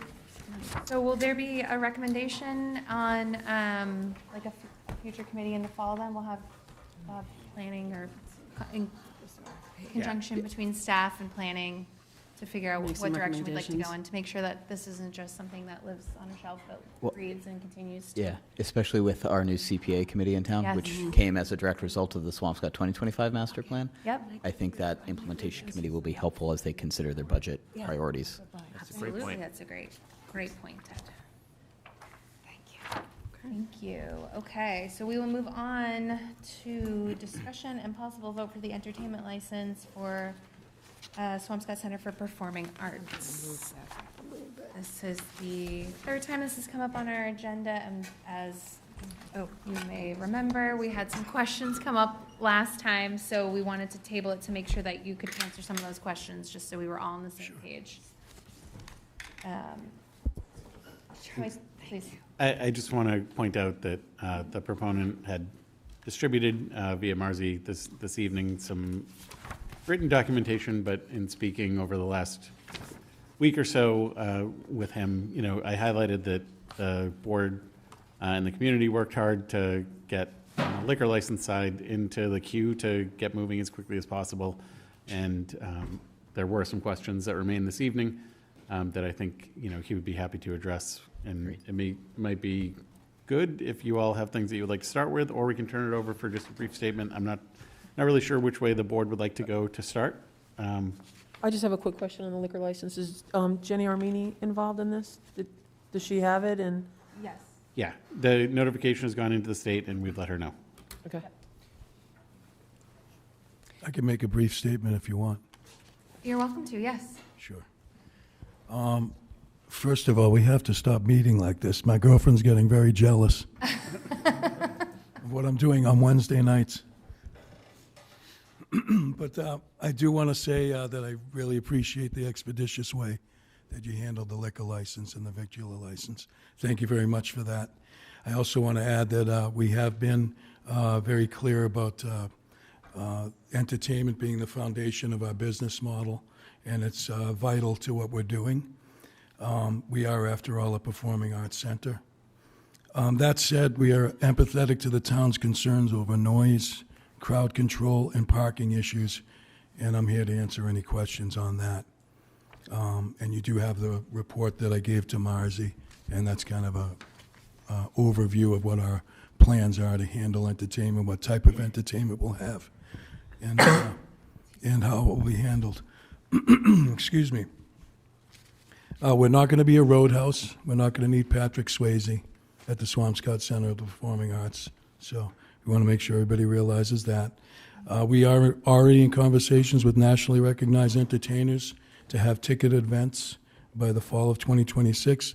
In order to attract this caliber of entertainment to the town of Swampscott, these professional organizations require the same professionalism of us. That includes providing professional sound engineers, a safe and welcoming environment, on-site security, crowd control, and parking lot attendance. On the nights when these ticket events are not scheduled, the venue is being prepared to host community functions that could range from events as simple as family birthday parties, fundraising events for the town's sports teams, dance recitals, corporate events for some of our local businesses, and things in conjunction with the Chamber of Commerce. All of these events will work within the parameters of our hours of operation and be managed by the professionals on our staff. With regard to noise issues, the production of our showroom at the Dory Restaurant will be being designed by Michael Dennis, who's here to my right. Some of you may know Michael as he's the stage and production manager for the Lynn Auditorium, as well as having a lifetime resume in theater and production that stretched from Boston to Hollywood. Michael's a true professional. He's already in the works. Lastly, I've been spending a lot of time at the Hawthorne property, as I'm sure everyone can imagine. And the more time I spend there, the more I'm amazed at the genius of Anthony Athanas, who, in my opinion, designed a perfect restaurant, function facility, and entertainment venue. I mean, he really knew what he was doing. It's also obvious that aside from its aesthetic beauty, Mr. Athanas was very cognizant of using building materials that would create a virtually soundproof environment in the building. In fact, when I crossed the street the other night to get ice cream at Papa's, it occurred to me that there will never be any kind of noise coming from the Performing Arts Center that could possibly come close to the noise being generated by the traffic on Humphrey Street. Thank you. Especially when a motorcycle goes by. So, in conclusion, I just want to say that the Swampscott Center for the Performing Arts plan on being a great neighbor to all the businesses and residents of Swampscott, and our doors will always be open to comments and suggestions by the community when it comes to making things even better. Thank you.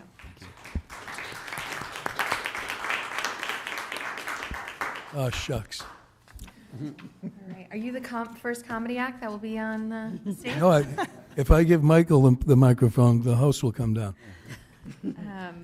Well, thank you for that. And I think there were a couple of specific questions that we had sort of left open from last meeting. So if members would like to, if you haven't received answers on those, if you'd like to ask them now, that would be Sure. helpful. I just had a couple questions. So at the last meeting, we had some concerns from neighbors or people who live in the area about sound leaving the building or emanating the building or the property line. Clearly, you have the right sound engineer helping you out. But just curious, I know you operate another restaurant in one of our neighboring towns. Just curious, that has a busy parking lot, that has a busy atmosphere. I've been there a bunch. It's a great place. I'll give you a plug for that.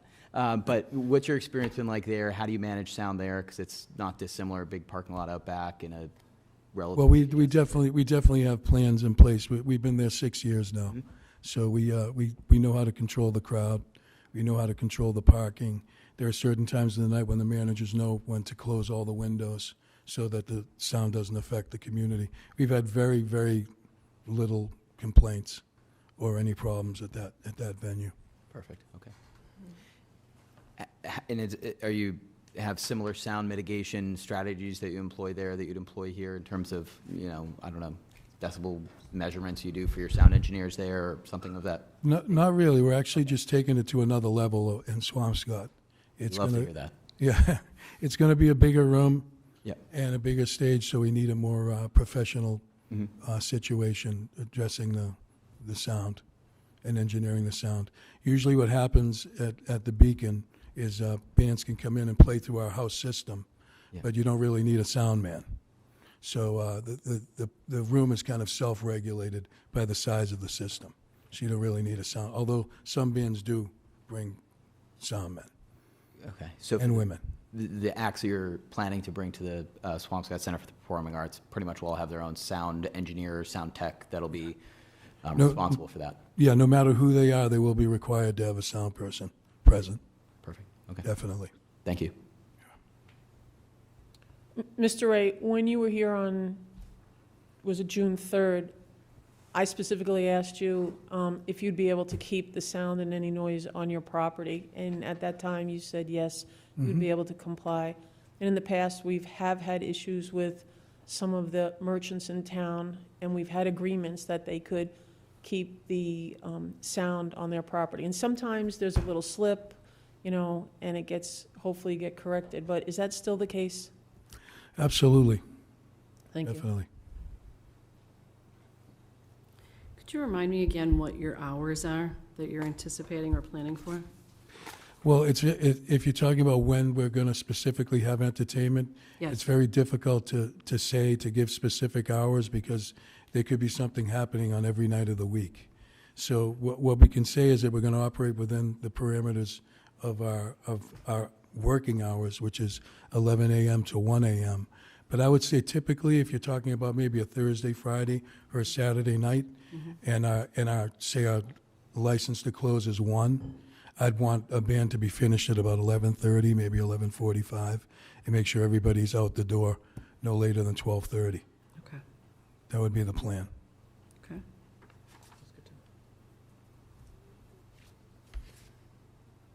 Anyone else? And is there any plan to utilize the deck space at all? Not right now. Okay. Not right now. There is one section of the deck on the first floor Right. that we're waiting on finalization from the architects and the engineers to say, yes, it's okay. But even in that case, even if they okay it, I'm going to put kind of a maximum capacity of maybe 20 people out there. Right. And also with no tables, just kind of a lounge type situation out there, Adirondack chairs. Would there be tables. music out there? You won't hear it. Anything? No? No, you won't hear anything out there. That's just a place to go out and relax and enjoy the view. Okay. No dining, unless it's just something casual they can sit with. Yeah, I think I brought that up originally because the ocean can be tricky, right? The way the noise bounces off, and sometimes, although you're keeping it inside from the front of your building where your entrance is, it's carrying out to sea. Mary Ellen might hear it at her house, so. Mary Ellen does hear it at her house. Yeah, But you'll hear Mary Ellen. we can definitely keep that door closed whenever there's any kind of Right. entertainment. The whole environment will be sealed. Are you going to be using the upstairs at all? This is totally unrelated to your license. I'm just totally curious. The upstairs, we're planning on having the comedy club upstairs Cool. at some point. We're working on that now. Cool. Nick's Comedy Stop. Give 'em a And then one other question, I think it came up in public comment. Was it the Maria's Catering? Is that? That's That's a separate. separate They're on license. separate. Okay. Yeah, Yeah. and we had asked this last time if That's each background individual music, but- subtenancy was going to be getting their own licensing. This had come up last meeting. So I think that was the catalyst for Maria's filing for a vitulers and a entertainment license because they are their own business inside Right, of they're a their subtenant, business, so sure. they would need their own license permitting. Okay. Separate And- public and- hearing yes, or and, separate? It is, there's. It's a common vic under It's a common vic.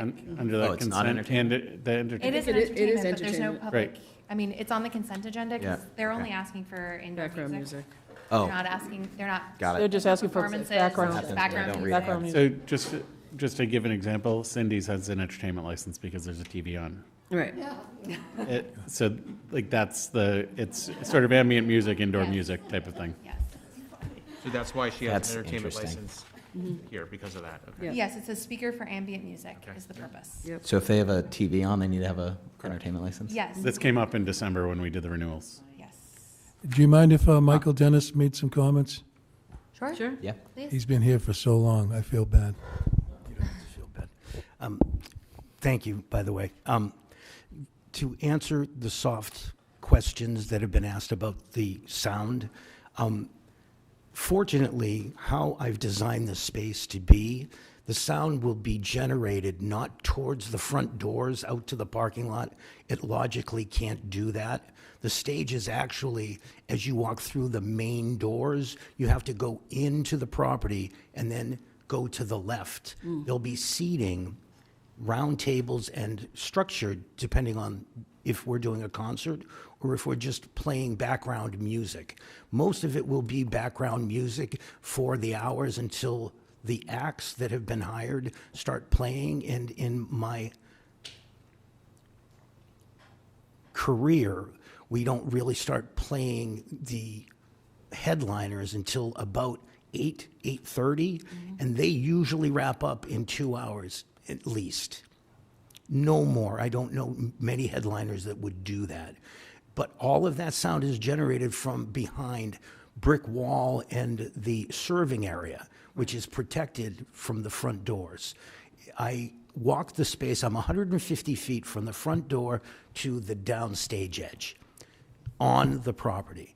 And there's only one way to bring sound into that. I'm not going to filter sound through the building because there's a piano player on the other side of the wall, and then there's a whole section, and Nick's will be upstairs generating comedy, or whoever we get to do the comedy. I need to have an excellent balance between somebody enjoying a dinner and having a conversation with their family. And I'm very cognizant of that, just to let everybody know what my dream is for the fact that it's a performing arts center. It needs to be able to be a loose coat, and we need to be able to change. The staff, my crew, needs to be able to change daily. So it could be anybody from Paul Anka to Johnny Ray. and anything in between. And your kids can perform on that stage if they really, really want to. So thank you for your time. I appreciate it. Thank you. Thank you. Motion to approve? Oh, Are we ready? One additional question. Wayne's got the last question all the time. All the time. I just want to make sure that, and maybe it's a silly question, but a lot of places, like in theaters, they have double doors specifically to hold the sound in. I don't know if that's an issue, if the doors stay open and you have a band playing. I just want to make sure that, is that an issue that we would be expecting to receive complaints about? The double doors will be closed. I don't think so. Just curious. Yeah, Okay. yeah, they'll be closed. Thank you. There are double doors. There are double doors. That's what I'm asking. Oh, okay, Yeah, I'm sorry. and that- I want to confirm, so it was a Yes, confirmation. there's the front door and then into the vestibule, there's Yeah. the second set. That helps control the crowd, too. Great. Thank you. Okay, you. Danielle, I There's a believe motion. I heard a motion. Yeah, motion to approve. All right, can I get a second? Second. All right, all in favor of approving the, where are we, the entertainment license for the Swampscott Center for Performing Arts? Aye. Aye. Thank you very much. Thank for you. your patience. Thank you very much for everything. Good luck. Thank you. Good luck.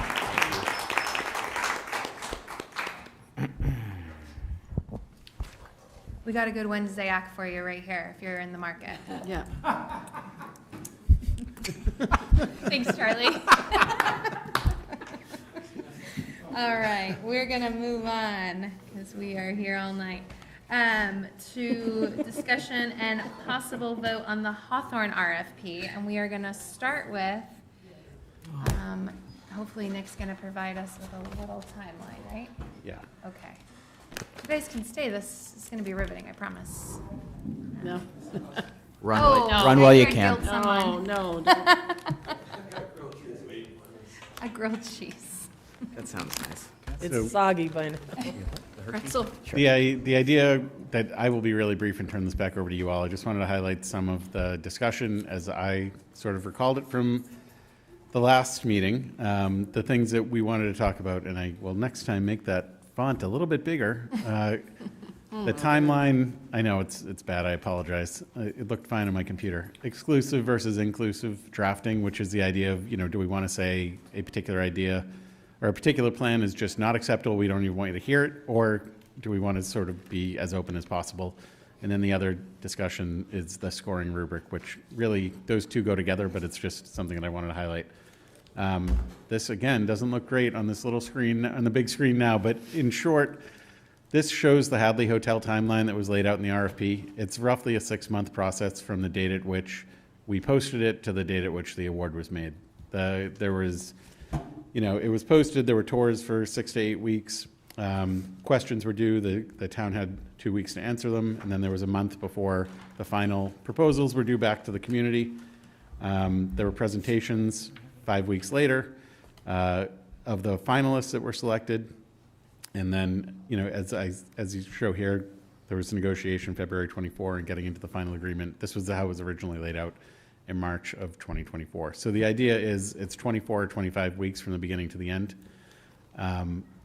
So looking at this, I think it gives you ample time to have a robust discussion at a number of meetings about which way you want to go in the drafting.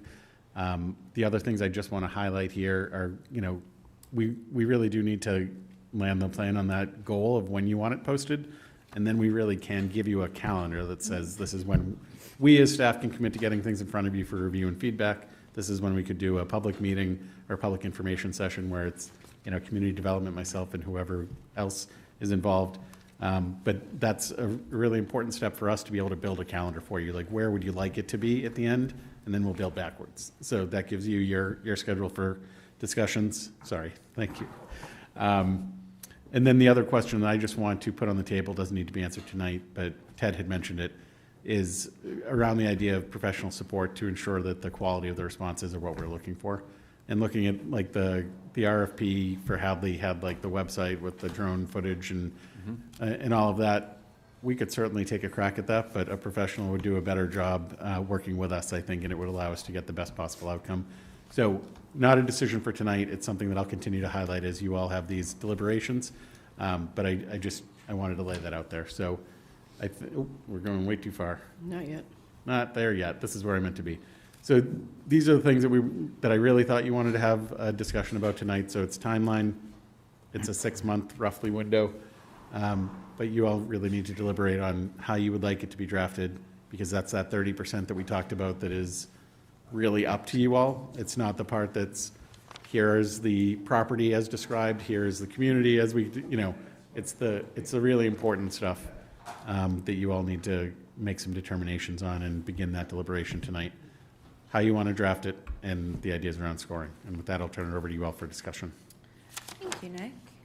So I think we could, if we start with the timeline conversation, if we have Swampscott Center for Performing Arts leasing the site until The end of June of 2028. 6 of 2028.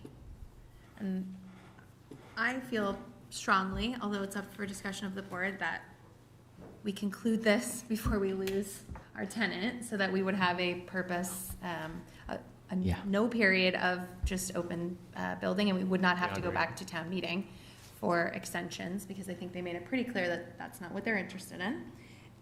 They sort of threw us a little bit of a bone to allow us to even do a short-term RFP, so let's not abuse that privilege. So if we are working back from, say we give a buffer of a couple of months, if you start at April of 2028 and you work backwards for 6 months, which is what this process, give or take, might take, you are looking at an RFP being put out in October or November of 27. So we really do have, and we could deliberate till, maybe through the summer about all of the items in the RFP. That would give town staff 3 months to actually either hire a consultant or something like that, which would envision what we've spoken about here and really build. We can obviously truncate that timeline if we wanted to, but the whole point of asking that question was to work backwards to figure out, are we talking about this in 2 meetings? Are we talking about this in 6 meetings? Are we, how are we approaching it? The timeline you just laid out, sorry, I'm looking at my calendar, so I'm That's trying okay. to understand. Was that having the RFP out next fall, 2027? Is that what you said? So that was having it out in October of 27. Yeah. Okay. Why the runway of 15 months? Right, we're 2026 now, am I? Right. Okay. Yeah. Sorry, I'm getting in my own head here. Why do you think we need a runway of 15 months? We don't.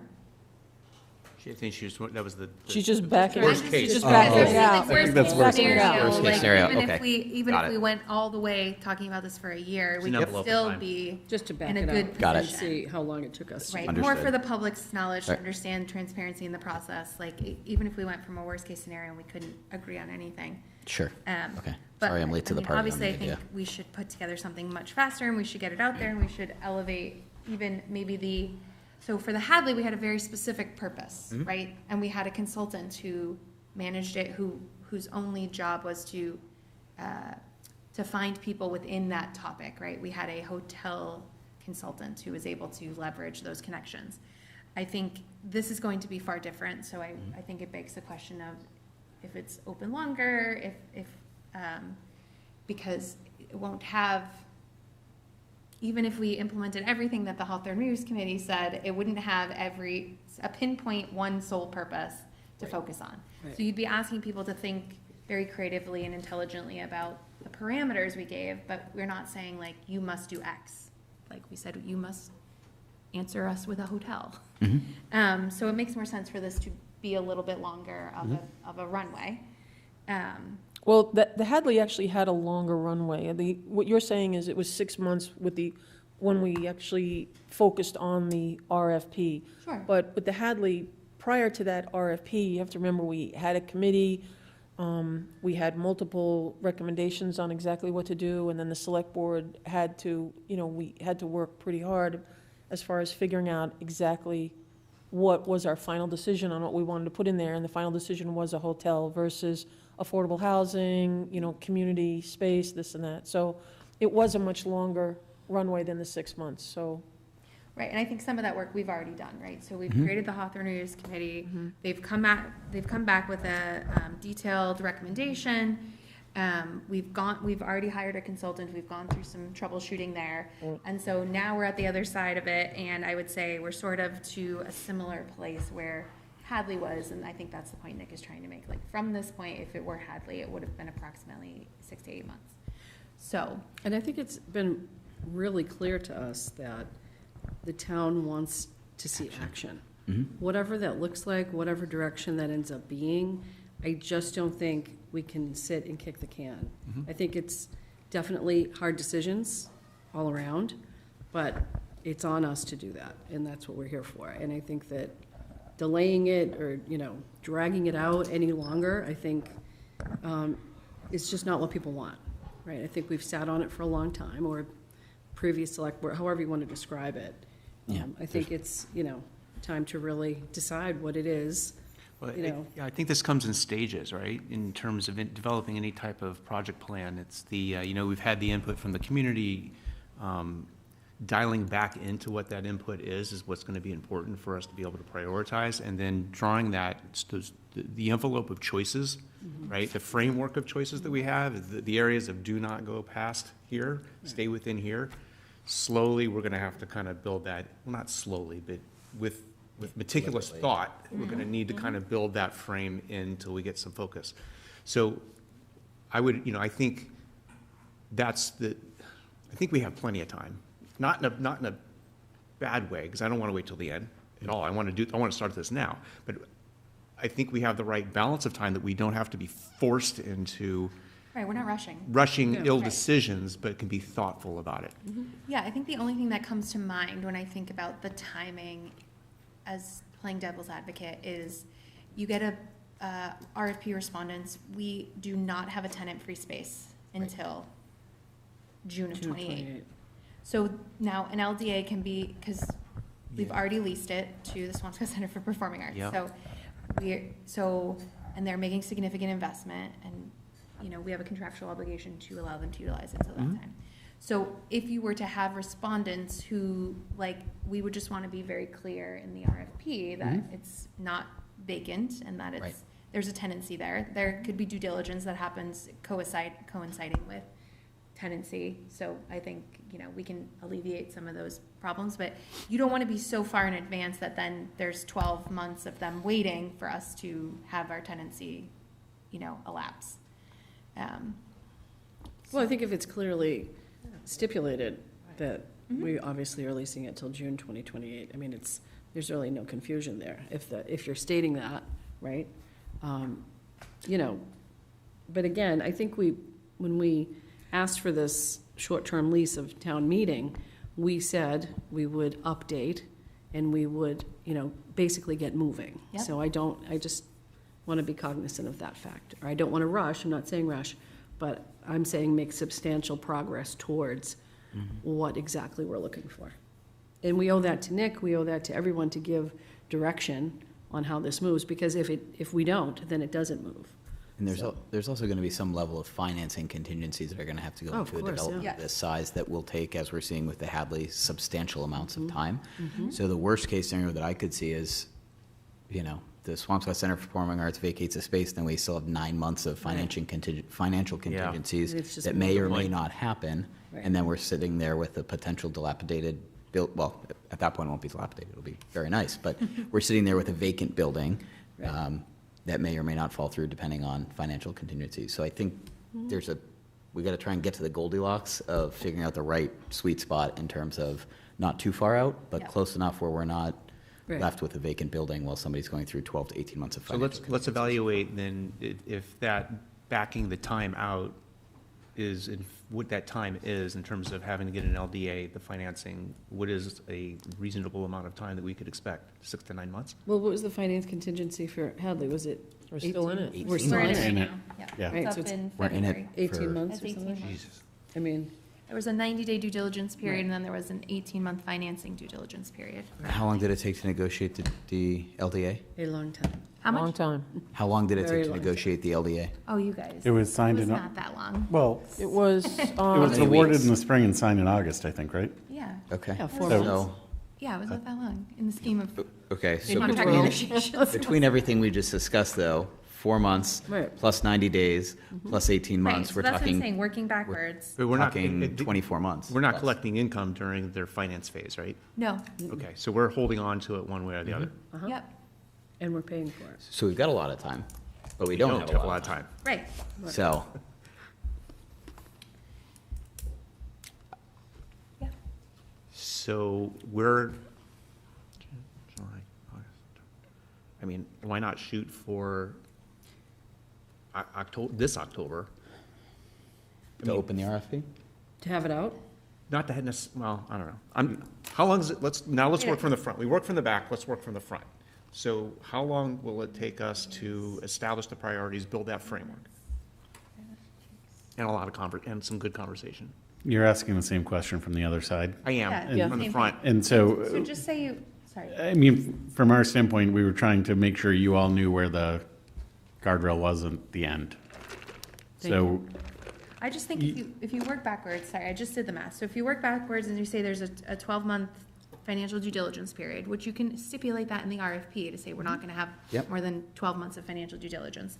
So if you go from 6/28, that brings you to 6/27, and then there's a 90-day due diligence period, could be less than that. That from when it's signed to, 3/27. so that's So March. 3/27, and then it takes 6 months to negotiate and to pick somebody. Well, even if you said, say you said 8 September months, 26th. so you're talking about September of 26. So we're talking about, 3 months really away. only having until summer, really. probably August, September. You want early fall. You want something to go out this year, so that when you're working backwards, you're sort of lined up with the end of the short-term lease being the end of the approximately the end of the financial due diligence, so that then you're starting, one income stream is Around. replacing around the same time as one is being lost. Of course. So I think that's the approximate amount of timing. So maybe by the end of this summer, you're looking for an RFP, for us to come to a consensus on an RFP. Which makes sense, because then at, winter town meeting or fall town meeting, we can give an update about where we are, right? And it's logical timeline.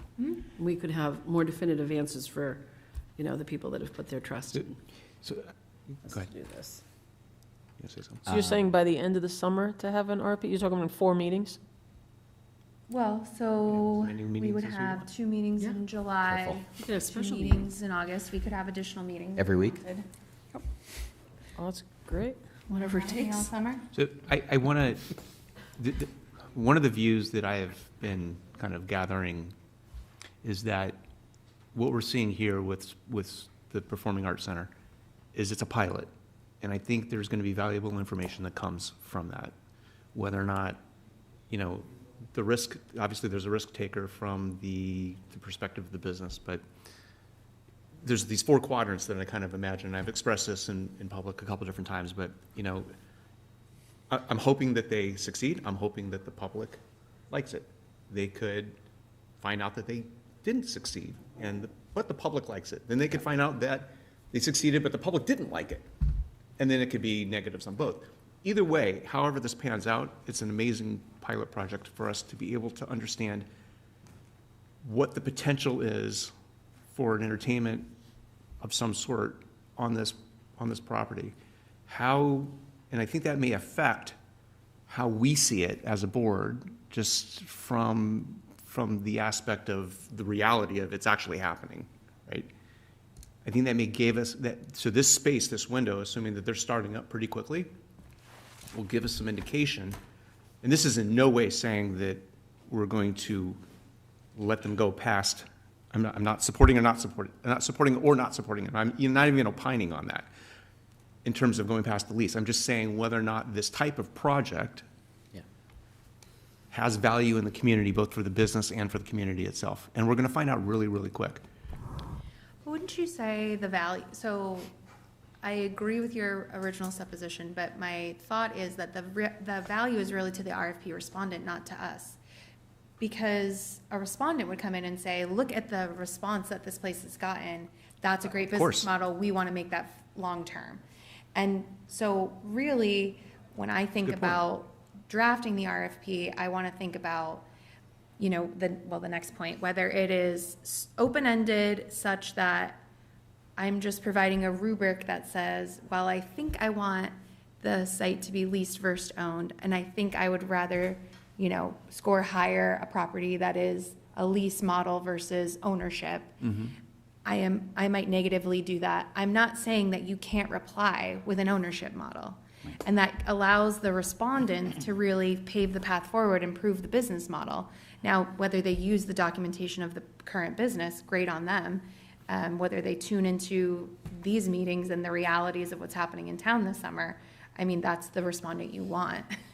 But I don't think that it maybe should affect what the foundation is that we have heard from the community thus far, from either the Hawthorne Reuse Committee or other committees or the community at large through the original consulting conversation about what the community says they want. Now, could the Laugh Factory of Swampscott change the committee, I mean, the opinions of the community? Absolutely.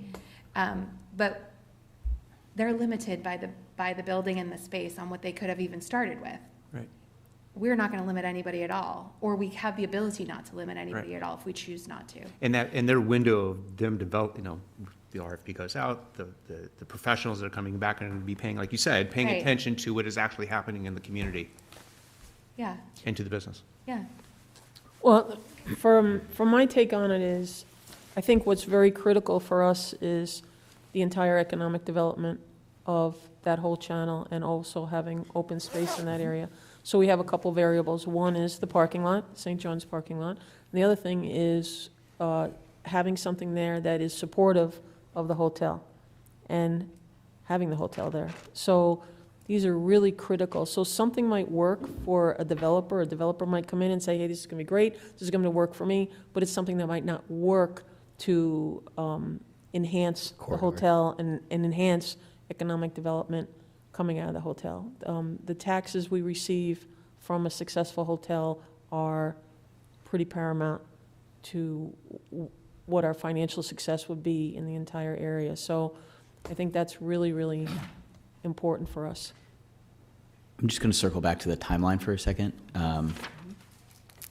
I get concerned about trying to have a RFP launched early fall, in that, we talk about needing a little bit wider of a window to collect responses, since we're not just looking at one use type.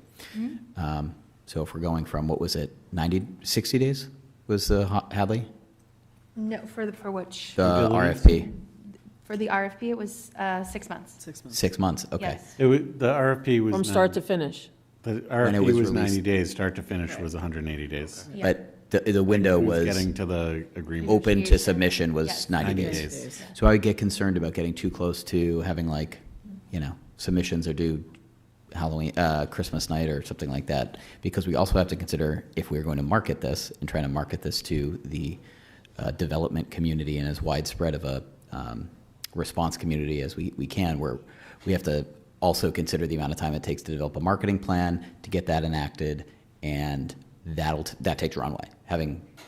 Doing that for a living, that takes a lot of runway too. So I'm getting concerned of, A, we've got to get this RFP written in the next 2, 4, 6 meetings. And then we've also got to consider if we're going to hire somebody to help market it. And then we've got to find money to pay for it. And then we've got to tell them how to do it. That's a lot to do in 6 meetings or 3 months. And then we're also getting close to battling with a response deadline that comes around the holidays, which is just a little wrench to throw in there. So the response deadline for Hadley was mid-December. Mm-hmm. So that, I would caution against worrying about that. If it's a good opportunity, it's a good opportunity. Agreed. I'm thinking about more from the marketing perspective Yeah. of it, and them battling to market this at a time when it's going to be more costly and more difficult to market. And I just want to highlight what we're asking of you all is not that you need to do everything that you laid out in those 6 meetings.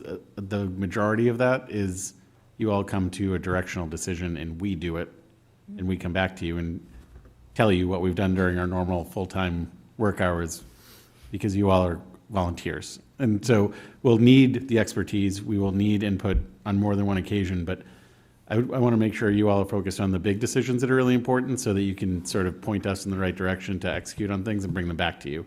Yeah. So that you don't feel like you have to carry the entire weight in your meetings over the next 2 or 4 or 6 months. So Ted, in thinking about your timeline, if you ideally had a better timeline, would it mean that the RFP would not go out until after No, I think the 2027, or Sorry. the responses wouldn't be owed back until after 2027, so that you weren't in that sweet spot? Early into 2027, so it gives us the runway to figure out how we're going to build a rubric, how we're going to craft the RFP. Mhm. Meanwhile, figuring out and allowing Nick and Marzi and the team there to figure out how we're going to market it, if we're going to need additional paid assistance to market it to the development community. Like, those are two parallel tracks that need to operate independently, but one can't really start in detail until the other gets more well thought through. So I would think, the holiday thing is small potatoes, but it also plays into that. I would imagine if we can get the details of an RFP worked out by early fall, and then at that point, that gives us a little bit more legs to develop how we're going to market it to the development community for responses. That puts us closer to October-ish. Responses after 90 days for that are January, which is not unreasonable. Okay.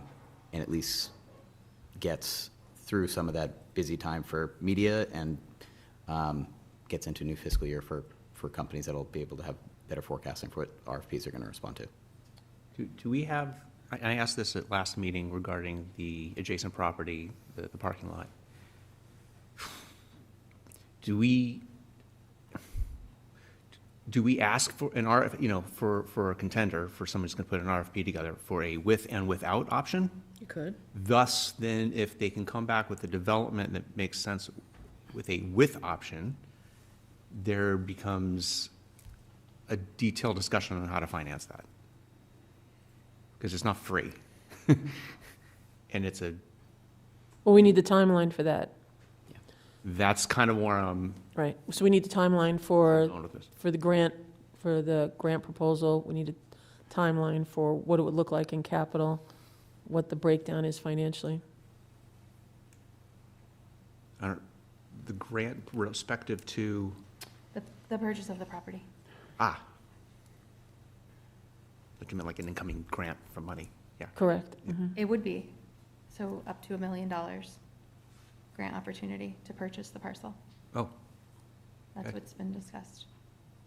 Okay. So.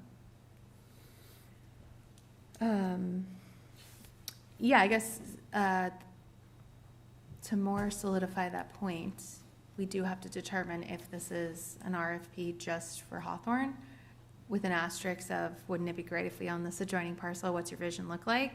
Or if it is simply like, let's just be concerned with what we have in our basket right now. So I think we would have a difficult time as a public entity asking for responses on property that we don't control and own. On a maybe, right. And let's not forget, the Hawthorne Committee did draft plans with including potentially having the parking lot. So we do have some general idea of what could be there, right? Because they did a lot of that work, and we have that if we needed to. But, I mean, we've been talking about the parking lot for the church for how many years now? So I don't think we can sit on that to form this, to start forming this decision, personally. There's chicken and the egg. I don't see how we not. I mean, I think we have to make a decision on what's happening with that parking lot, because that'll add a significant issue as far as what we're going to do. Because if we have that parking lot, that adds a significant amount of space, which checks a lot of boxes, and it'll give whoever's going to issue an RFP, if we can protect open space and add a little bit more open space or do whatever, and then also, have,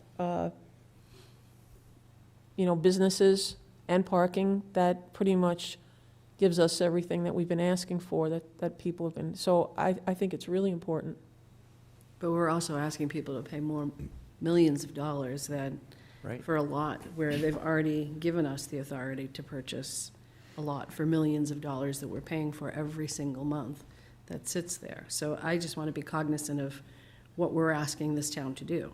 I'm not sure that there's an appetite for additional spend of that level, right, for that parking lot by town meeting at this point. We haven't even broached that subject. We haven't even remotely, checked the temperature on that. And I'm hesitant, quite honestly, because I can't even tell you what the plan is for X, but yet I want to tell you to buy Y. So here's why I was saying what I was saying before, which is exactly because of that, is if you had someone who said, if I had that, I could do X. And then it becomes Right. an influential reason why we could go about it. Right. It could have economic development opportunity, that the number makes sense. Because right now, going into it and saying we want to spend X for whatever space that is without a plan, as a resident, I would be Right. questioning that too. Right. It's hard because, could it potentially, I would have thought that this situation with the parking lot would have resolved itself by now, and we would have had a more clear path to either doing it or not, and it just hasn't unfolded that way. So I'm hesitant about the amount of time it will take, right, to actually, figure out if it's a viable option. That, I don't want that to be the enemy of getting something decided about this parcel, this very important parcel. I don't know. I respect that, but I also don't want to miss a major opportunity that we're not going to get again. So Totally. we have opportunity for a $1 million grant, federal grant. We also have the additional monies, the CPA. CPA money to help offset. I just think it's an opportunity that we cannot just say, well, we haven't made it happen just yet.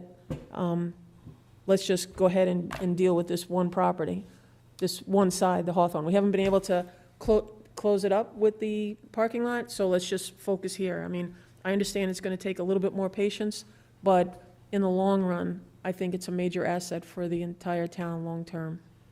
I don't know if it's as much patience as it is, the appetite of people in this town, given our current financial situation and the level of frustration that people are dealing with us owning this property for as long as we have at this point and failed to do anything with it. I don't think it's just frustration about this property. I think it's like we've cut budgets across the town departments. We're talking about schools, like not being able to give the schools all they're asking for.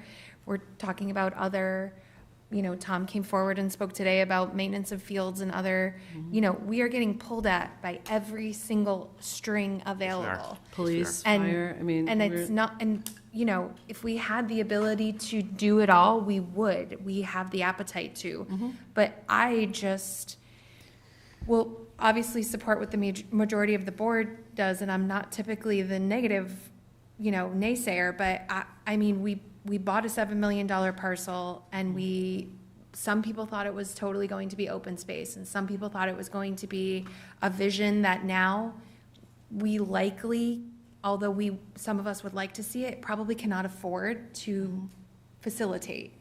A park is very expensive. You have to upkeep it, and it's not what is going to provide substantial, reoccurring revenue for us. And so we have to be more thoughtful about it. And to me, it's hard then to come forward and say, oh, but wait, for just a couple million more, we could have this other piece, and we can give you exactly what you asked for. Like, I don't feel super great about it, but can I see a world where we could try to make it happen? Yeah, and I'm not going to stand in anybody's way to try to do that, but I've been very honest with the board, Right. and I think is that not- to think of CPC at this point as like an option for us, I don't even think that's in our purview remotely. It's not. The CPC is the Community Right. Preservation Act will create a committee, right? The Right, committee they have- exists They've now. already have, met. right. They will only have $770-something thousand.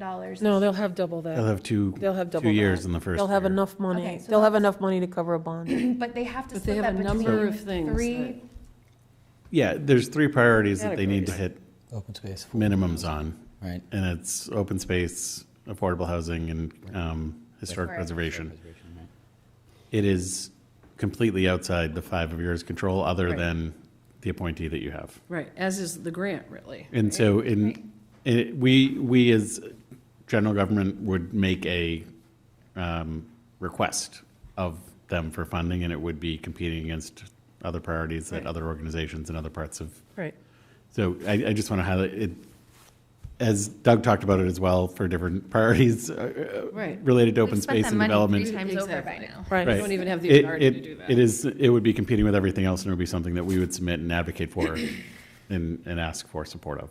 So if that's how we're thinking of the funding source for this parking lot, that gives me pause, because I don't, in my head, know that I can count on either of those avenues. Now, grants maybe, sometimes we're successful with them, sometimes we're not, right? So So how is it- else are we gonna afford this parking lot? I think not to totally cut off this conversation, but we are here to really talk about the Right, substance of the absolutely. Hawthorne RFP. I understand it's parallel, Yeah. no pun intended, the parking lot is parallel to this conversation. However, I think there are some foundational things that we are not talking about as far as like actual information that is needed for Hawthorne that we should probably do our best to veer back towards. Meander back to, And yeah. let's also be really clear, the Noantic group, when they submitted the RFP for the Hadley, Hadley. essentially insinuated that they were buying 3 commercial properties next to it to combine with a hotel, and said, we have the resources to do this if you would like. Right. I think we've talked about this project long enough tonight that a developer worth their salt is going to understand the diverse There may be opinion a on the partnership to parcel. be made if they could Correct. facilitate, yeah. Yeah. The one thing I would say is we shouldn't let the perfectly good be the enemy of the perfect. I would hate to delay an RFP and put us in a timeline of potential not having income because we're trying to do something that may or may not happen. Meanwhile, I am recalling the public comment tonight of the $600,000 for 1 Salem Street that was ignored, Absolutely. and the $3.5 million for the Temple property that was developed into whatever that property is, and then all of these things where they're expensive at the time, but a few years later, man, woulda, shoulda, coulda. So Right. those are Right. hard to say at the same time, but It is hard, we but kind we of have to did consider in both of recent them at the history same time. spend $10 million to acquire Archer Street Yes. and this property, so. Yes. 100%. For sure, we were losing open space time after time, missed opportunities, but We also I got a lot find of it them. difficult thinking back, like, this is a once-in-a-lifetime opportunity, and now I think, maybe I'm jaded after all my years on the board, but how many once-in-a-lifetime opportunities are gonna come about in my 6 years here? Like, it feels a little much, but. It's all because you're on the board. Is it? Yes. That's Yeah. hysterical. Okay, so did anybody have any, so I wrote some things down about just the RFP itself, like topics that I think maybe if people don't have thoughts or opinions about tonight, we should think about having thoughts or opinions about very soon. So, the leased or owned preference, like if a respondent, are we saying like there is no ownership possibility here? Is it just a 99-year lease? Is it a shorter term lease? If they propose to be owners of the property, would we consider sale as part of it? If you did consider sale as part of it, what would a deed restriction might look like if you didn't want to see certain options on the parcel? For the question of residential came up when we presented to town meeting, and that was like a very hot button topic. Very. So is there, and what I have come to understand is that residential might be one of the best ways to get a project like this financed, but can we cap it? Can we limit it to a square footage where we're saying like, we don't want to see more than this, or we'd like a response that is something around this? Can I just ask a clarifying question? Yes. What was the language of the Warren article, and were there any restrictions put on it for utility of the land once There it was was not. acquired? Mary Ellen just asked that question before the meeting, and I looked it up. Right. Okay. And there is no deed restriction on the parcel right now, unlike Hadley, which there is for a deed restriction for residential on that parcel. Angela's going to help me. Go ahead. Yeah. If you wouldn't mind, I just want to bring up a couple things that are really important regarding residential on that site. When we first had an opportunity to buy both properties, and I was present for all these meetings, the original developer, Leggett McCall, came to the town, sort of a pre-application review. Marzi remembers, she was there. They came and they put up 2 slides, and one was a horseshoe-shaped, mixed-use sort of fancy development with about 64 condo units on the Hawthorne site. And the other one was about 90 units at the Glover, about 90 units at the Glover site. Both of which, we said initially, just said no to. But the whole idea was, we didn't want to see condos sitting on the Hawthorne site. This was not just we, it was me and community development, and there were a couple of members of the select board who are no longer on the select board now that were with us. And in any event, the whole reason that we bought the property was to prevent a residential development from going there. Right. That's the reason. If you go back and look at the purchase and sale agreements, the agreements with Leggett, when they got Leggett to drop their bid for the Hawthorne property and just buy the Glover property, when we agreed to zone the Glover, to rezone a 40R at the Glover, to make it available to Leggett McCall for 96 units, we did so as a trade so that they would drop the Hawthorne property because we did not want to see residential units there. And that we felt that this was, again, an expense that was being, or rather an investment for the town. The way it was presented at town meeting, everybody remembers there was, unfortunately, a kind of a slide that went up there, but it was presented as we're going to have open space, and they showed like a little small building along Humphrey Street. But their promise that was made, if we could all go back and watch the video of that town meeting, because it's available, was that there'll be no residential, there'll never be residential development here. In our Hawthorne committee meetings, which I was a part of, there were some of the members, not me, were supportive of residential. I'm very much opposed to it, and I can tell you that on that site, it's a business, it's a B2 zone site where, as a planning board and as a planning department, we're trying to get away from allowing commercial properties to be down zoned into residential. We lose money on that. It feels like a quick fix. It's not. Okay, it's a we all know we've got a split tax rate.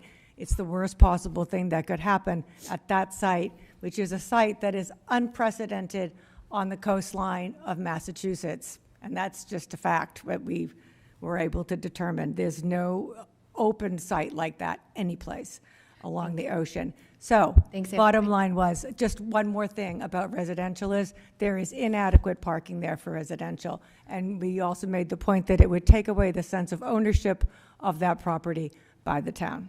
Thank you. Okay, appreciate we're not going to take public comment, Brian, but I appreciate the historical zoning. No. I appreciate, excuse me, sir. Excuse me one moment. If I could just finish my sentence. Sorry.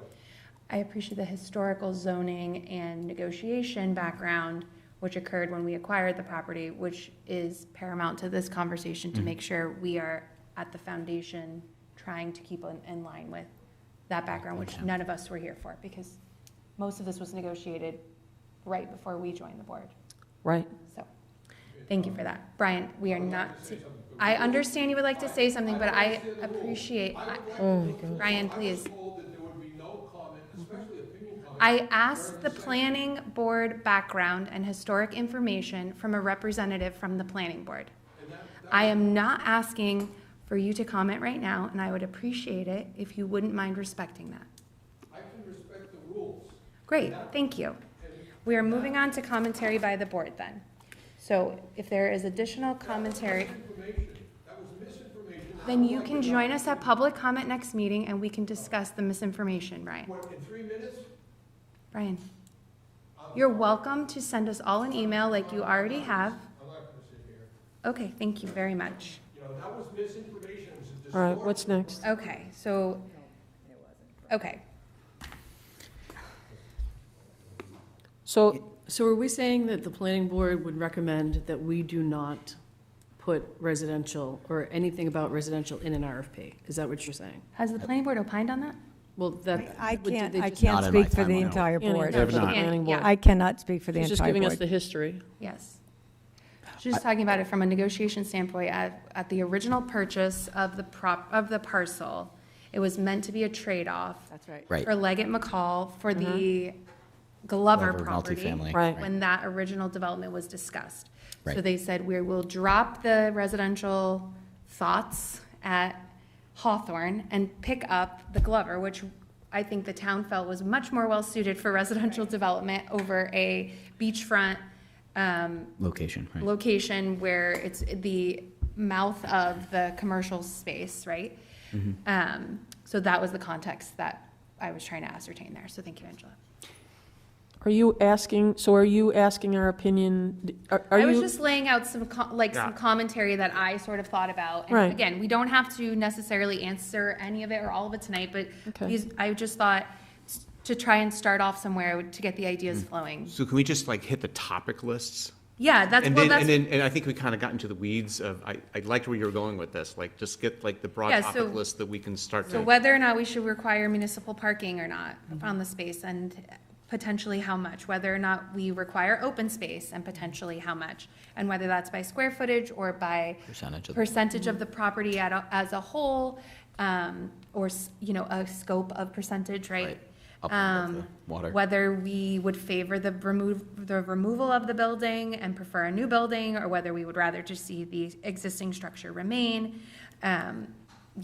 What the environmental ramifications might be to keeping that building or building a new one. If we're looking for, I know in the Hadley RFP, we were very specific about the environmental responsibility of the construction at that site. So if we wanted to keep in line with that.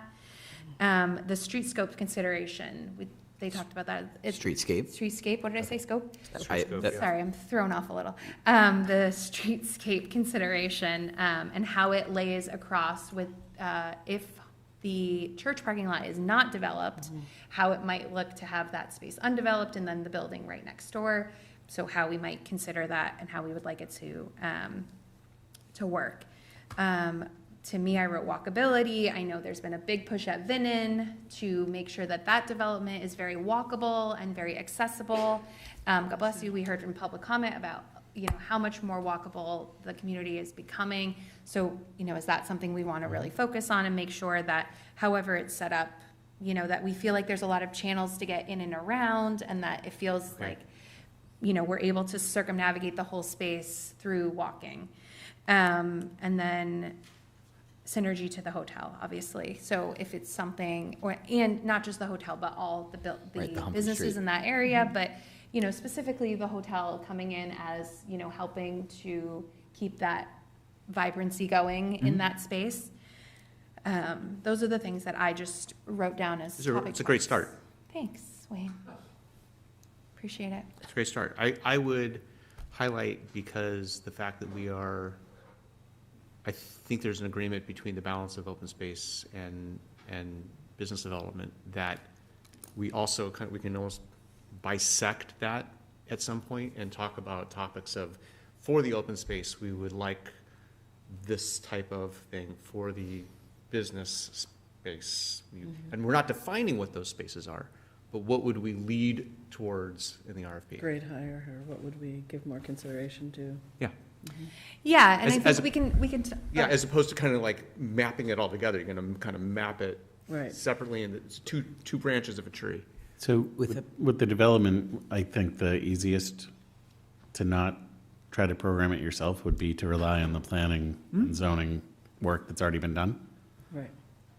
So if you, I assume you want to speak to the overlay? No, I Okay. don't want to speak to the overlay. Okay. Well, I won't ask Angela again. 'Cause I would be more than happy to if there's a question about the overlay district, but what I was going to suggest is we don't know what we don't know. Swampscott has a horrible track record as being developers. I think that's pretty well established, especially tonight. With that being said, it's hard for us to sit in our chairs and say, here's a perfect project. Now somebody go build it and finance it and come to us and tell us what it's going to cost you to benefit our town. So I think it's very difficult for us to be able to say and expect to get a great breadth of responses, that here's the responses we want. By the way, you have to have X percentage of open space, X percentage of buildings occupying, they have to be built this certain way, all sorts of things like that. I very much think we need to have our preferences, and our rubric needs to emphasize the fact that we may not want housing. So you get What our values points are. on housing. We may want this. So Weighted. Right, weight it to our priorities, but I think it's going to be hard. Any hard blocks, hard lines in the sand are not going to serve us well in terms of getting the quality of respondents that we want to get. And we just limit ourselves if we do, right? So There could be and I just want to throw this out there. There could be a really great idea Right. that has a bunch of residentials there. I have no idea, and I'm not suggesting that. There could be a really great idea that's entirely parkland there. I don't know what I don't know, and I'm not going to know what I what these responses are going to be until we see them. Yep. So that's why I'm just suggesting we keep as wide a berth as possible, show our preferences in our rubric, Right. and then evaluate what we get. So to that end, for it to say some open space, some municipal parking, or, Yeah. phrases like that where it's not, you have to have 10 feet of park space, or, nothing definitive or Mhm. closed-ended, right? You're looking for more higher level, general, has to include a portion, maybe it's Right. 15% open space. Right, and the more or open whatever. space you get, the higher the score you get. I don't know, something of Has that to- nature. Has to, be 10% municipal parking ability, Right. right? When we issued the Hadley, remind me, did we attach a rubric to the RFP, or did that come after we put the RFP out? I thought it was attached. There- would think we'd be the able to attach that. RFP would, I cannot think of one that would not include an explanation of how you can Right. anticipate being scored. But And so it speaks to your specifically, like- priorities and your values. Okay, okay. Yeah. So I think the best. It can be soft to like, this is, I think- strongly encouraged, Yeah. I'm not using the right phrasing, but it's like, we can define it not with a number, but with words that, again, allow for some subjectivity so that you get a great project, like Ted saying that no one at this table is anticipating that reflects priorities. You can find a way to. So a great project is going to be a great project for whoever wants to go in there, but is it a great project that's going to support what we need up and down that street, especially with the hotel? I mean, I can tell you that, since day one, even before day one, I've been looking at this, especially on the finance committee. When we were on the finance committee, long before we even started talking about this, we talked about buying the property as a finance committee. I mean, this is like 15 years ago. That should be a goal, that we buy this property, the Hawthorne property. So and I'm going to just reiterate again, my number one concern is anything there that's going to support that hotel, because the revenue, our tax revenue from the hotel is vital to this town. And, looking at what the need is for parking down there, having housing is going to take away from parking. We lose parking, we lose the ability to have more commerce going on down there. So I know that you want to sit down and say, hey, let's just have an open slate, and I can respect that, but I'm pretty clear for myself. I personally don't want to sell the property, and I don't want to have housing, only because I don't want to take away from opportunity of commerce. So can we, I think your opinion, I'm not judging on the opinions, I'm Yeah, just from the framework of how we're going to go about this. I think the coordination of this group, like right this second, I think let's hit the topics, and then we go down and let's score the topics and discuss. straw poll type? Because Right. your opinions are valid, I just don't want to get off Yep. on the No, no. tangent. I agree. Because Yeah. we're I all agree with you. passionate about it, Yeah, right? yeah, I think that's the right way to handle That's it. a good idea. So maybe what we can do is, it is getting late, so maybe we can decide, we think these are the 10 topics let's of do that. importance. And we don't have to rank them tonight, or we don't have to weight them tonight. We can just decide Yeah. on the topics, and then the next meeting, we can talk about what the specificities are of maybe 5 of them or 4 of them, and then we can go at the next meeting and then break it down a little bit like that, so that, number one, we're not trying to, do all this at Yeah. once, but also that we're being fair to the community. So if somebody wants to come in on one of these topics, they sort of have an idea and not have to attend every single meeting to And it's, discuss. if we have as we're thinking about this, if we have additional ones, should we submit it to you as chair, and then you can bring that forward to the next meeting? Or do you Yeah, I mean, like, discuss this? so we can take the list that I just Maybe submit it to discussed, Nick. and we can submit any additional items to Nick. Sure, And then okay. we can create a, Checklist of sorts. yeah, or like a, Scoring rubric. We'll start to figure out the scoring yeah, we'll rubric. start to really scale map it. this out. Right, let's get categories. So would you like us to include these categories just on the agendas going forward? That way, as you're saying, Yes. we're taking them in the order that we list them, Right. whether it's alphabetical or whatever, so that if someone wants to come, they can reasonably anticipate that a handful will be covered Yes. in an Right. evening. If they're Yeah, so not, on the they know next what's agenda, coming we'll at the put next all meeting. of them on. Exactly. And then, Right. and then hopefully from there, we'll have a little better understanding, narrowing down to Okay. what the ones we want to focus on, and then we'll be able to maybe cut them in half. They'll if just be that's- bullets under this Yes. topic on the Right. agenda. Please, Okay. that would be great. So let's start with owned versus leased, right? Yep. Want me to read back what I have here? That would be Yeah. great. Mhm. Thank you, Nick. Sale versus lease, Yeah. housing, residential or not. Yeah, Municipal parking, Yeah. open space, if so, how and what type? yeah. Do we value demo? Do we want to keep it and renovate? Right. Existing. The environmental responsibility in redevelopment or demo and renovate, renovation. You said walkability is a topic, right? I didn't know if Yep. that was something you were just saying, or, yeah? Yeah. Okay. Streetscape Streetscape consideration. or scope, as I said originally. Streetscape and then synergy with the hotel, Yes, I would like / Humphrey Humphrey Street. Street corridor. Yes. commercial synergy. Yep.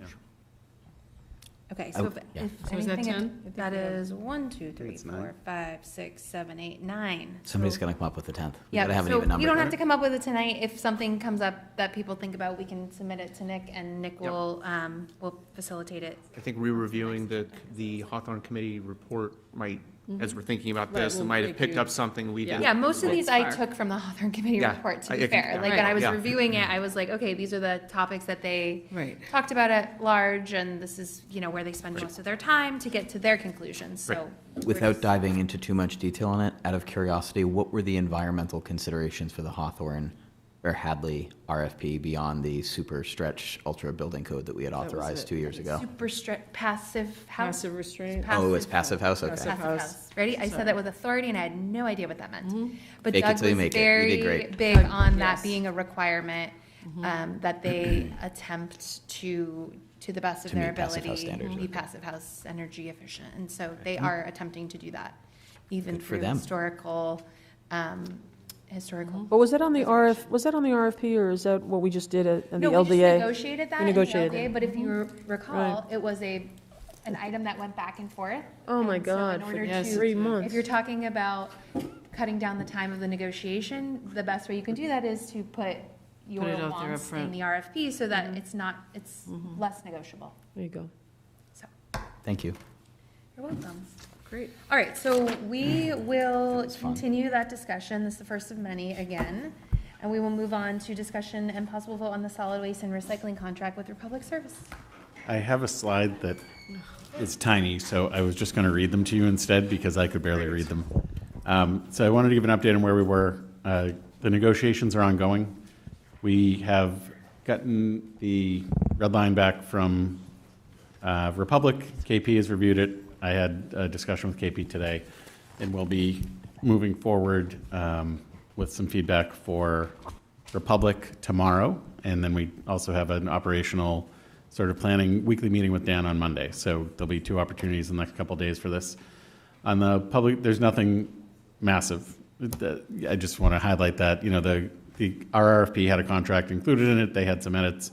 We, accepted some and have feedback for others. So on the public information sessions, we had our first session on Monday. The idea of doing one at the senior center came up, which was a great idea that we had not planned for and considered. We're now planning for. That will probably be the first week in July, to be honest. We want to try to have both the 96-gallon and a 65-gallon barrel there, because that also was part of the discussion on Monday that I want to share with everyone. We will have a limited number of smaller recycling barrels available. We want to be responsive to the fact that folks have expressed a need for them. We will require registration for them. We're trying to manage both the inventory and the usage, with the priority, certainly in the beginning when we have limited inventory, to go to folks with seniors in the home or those with limited mobility. From there, depending on what we have available, we'll try to honor as many requests as possible, but that's certainly where we're starting, because that's where we've heard the feedback. It's an important consideration to make. From here, the discussion points that remain are the same ones that you all discussed a little bit at our previous meeting. And certainly we've considered what a second barrel could cost, both for the trash and recycling.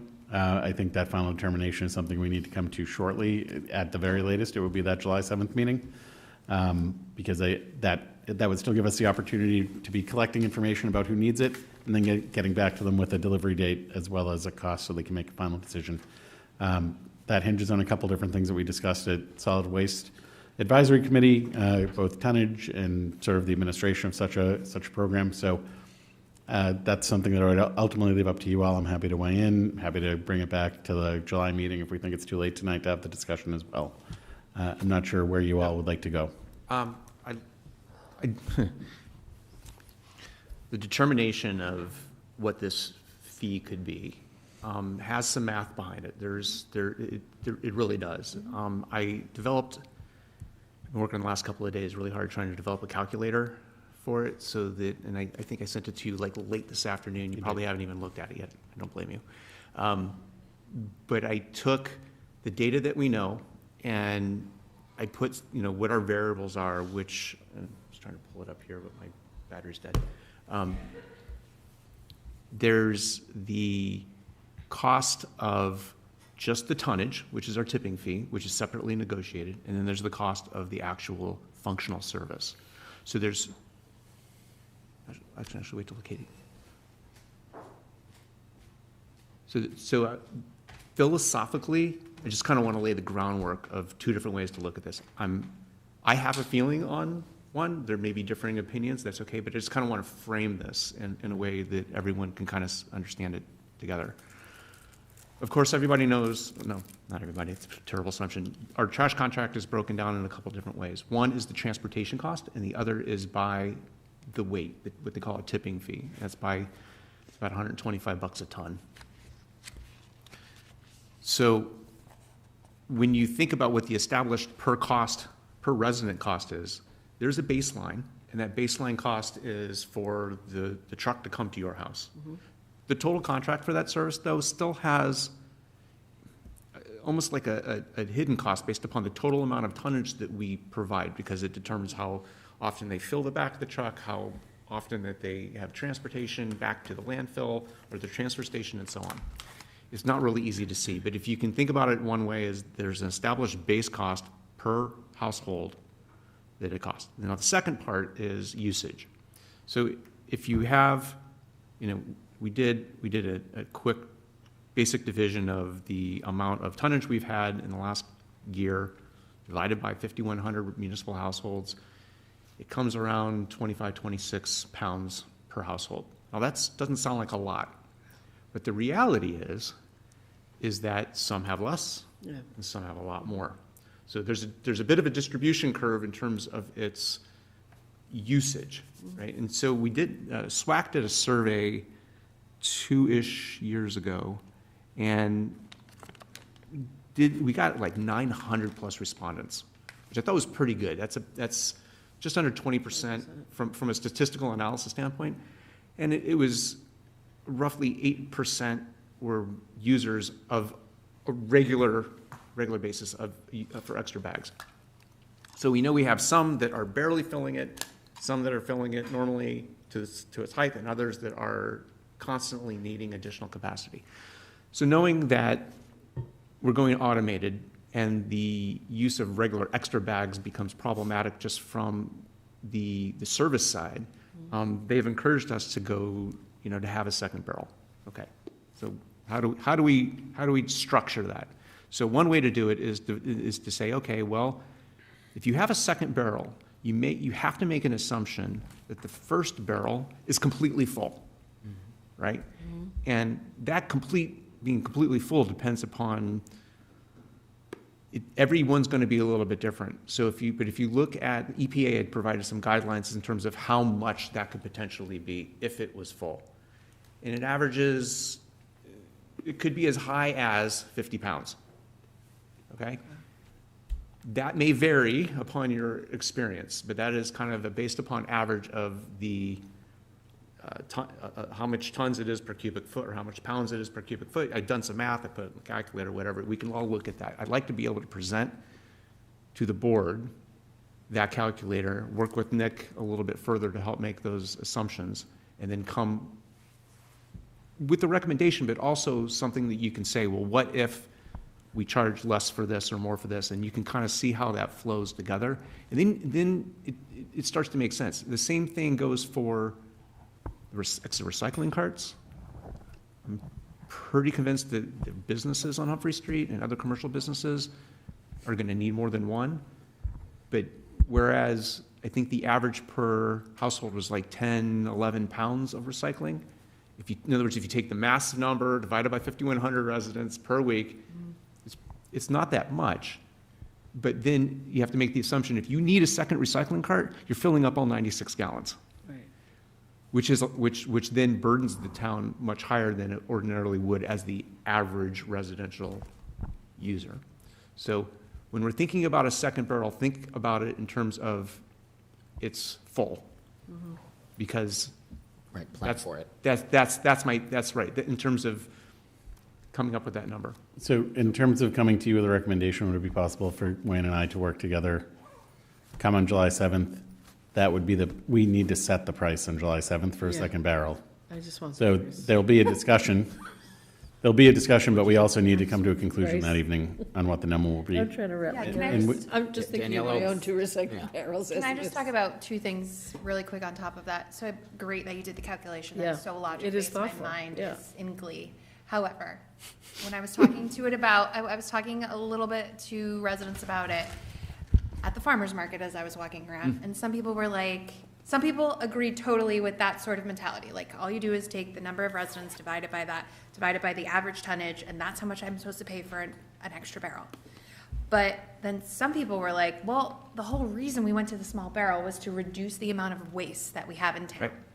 And if we did that, then yes, I agree that there are outlying households that need a second barrel, but what deters them from filling up the second barrel to capacity, which is not what you want. You really want that barrel to be as overflow. You want that to be as small as possible. You want it to be used not every week. You want it to be used as little as the household can manage.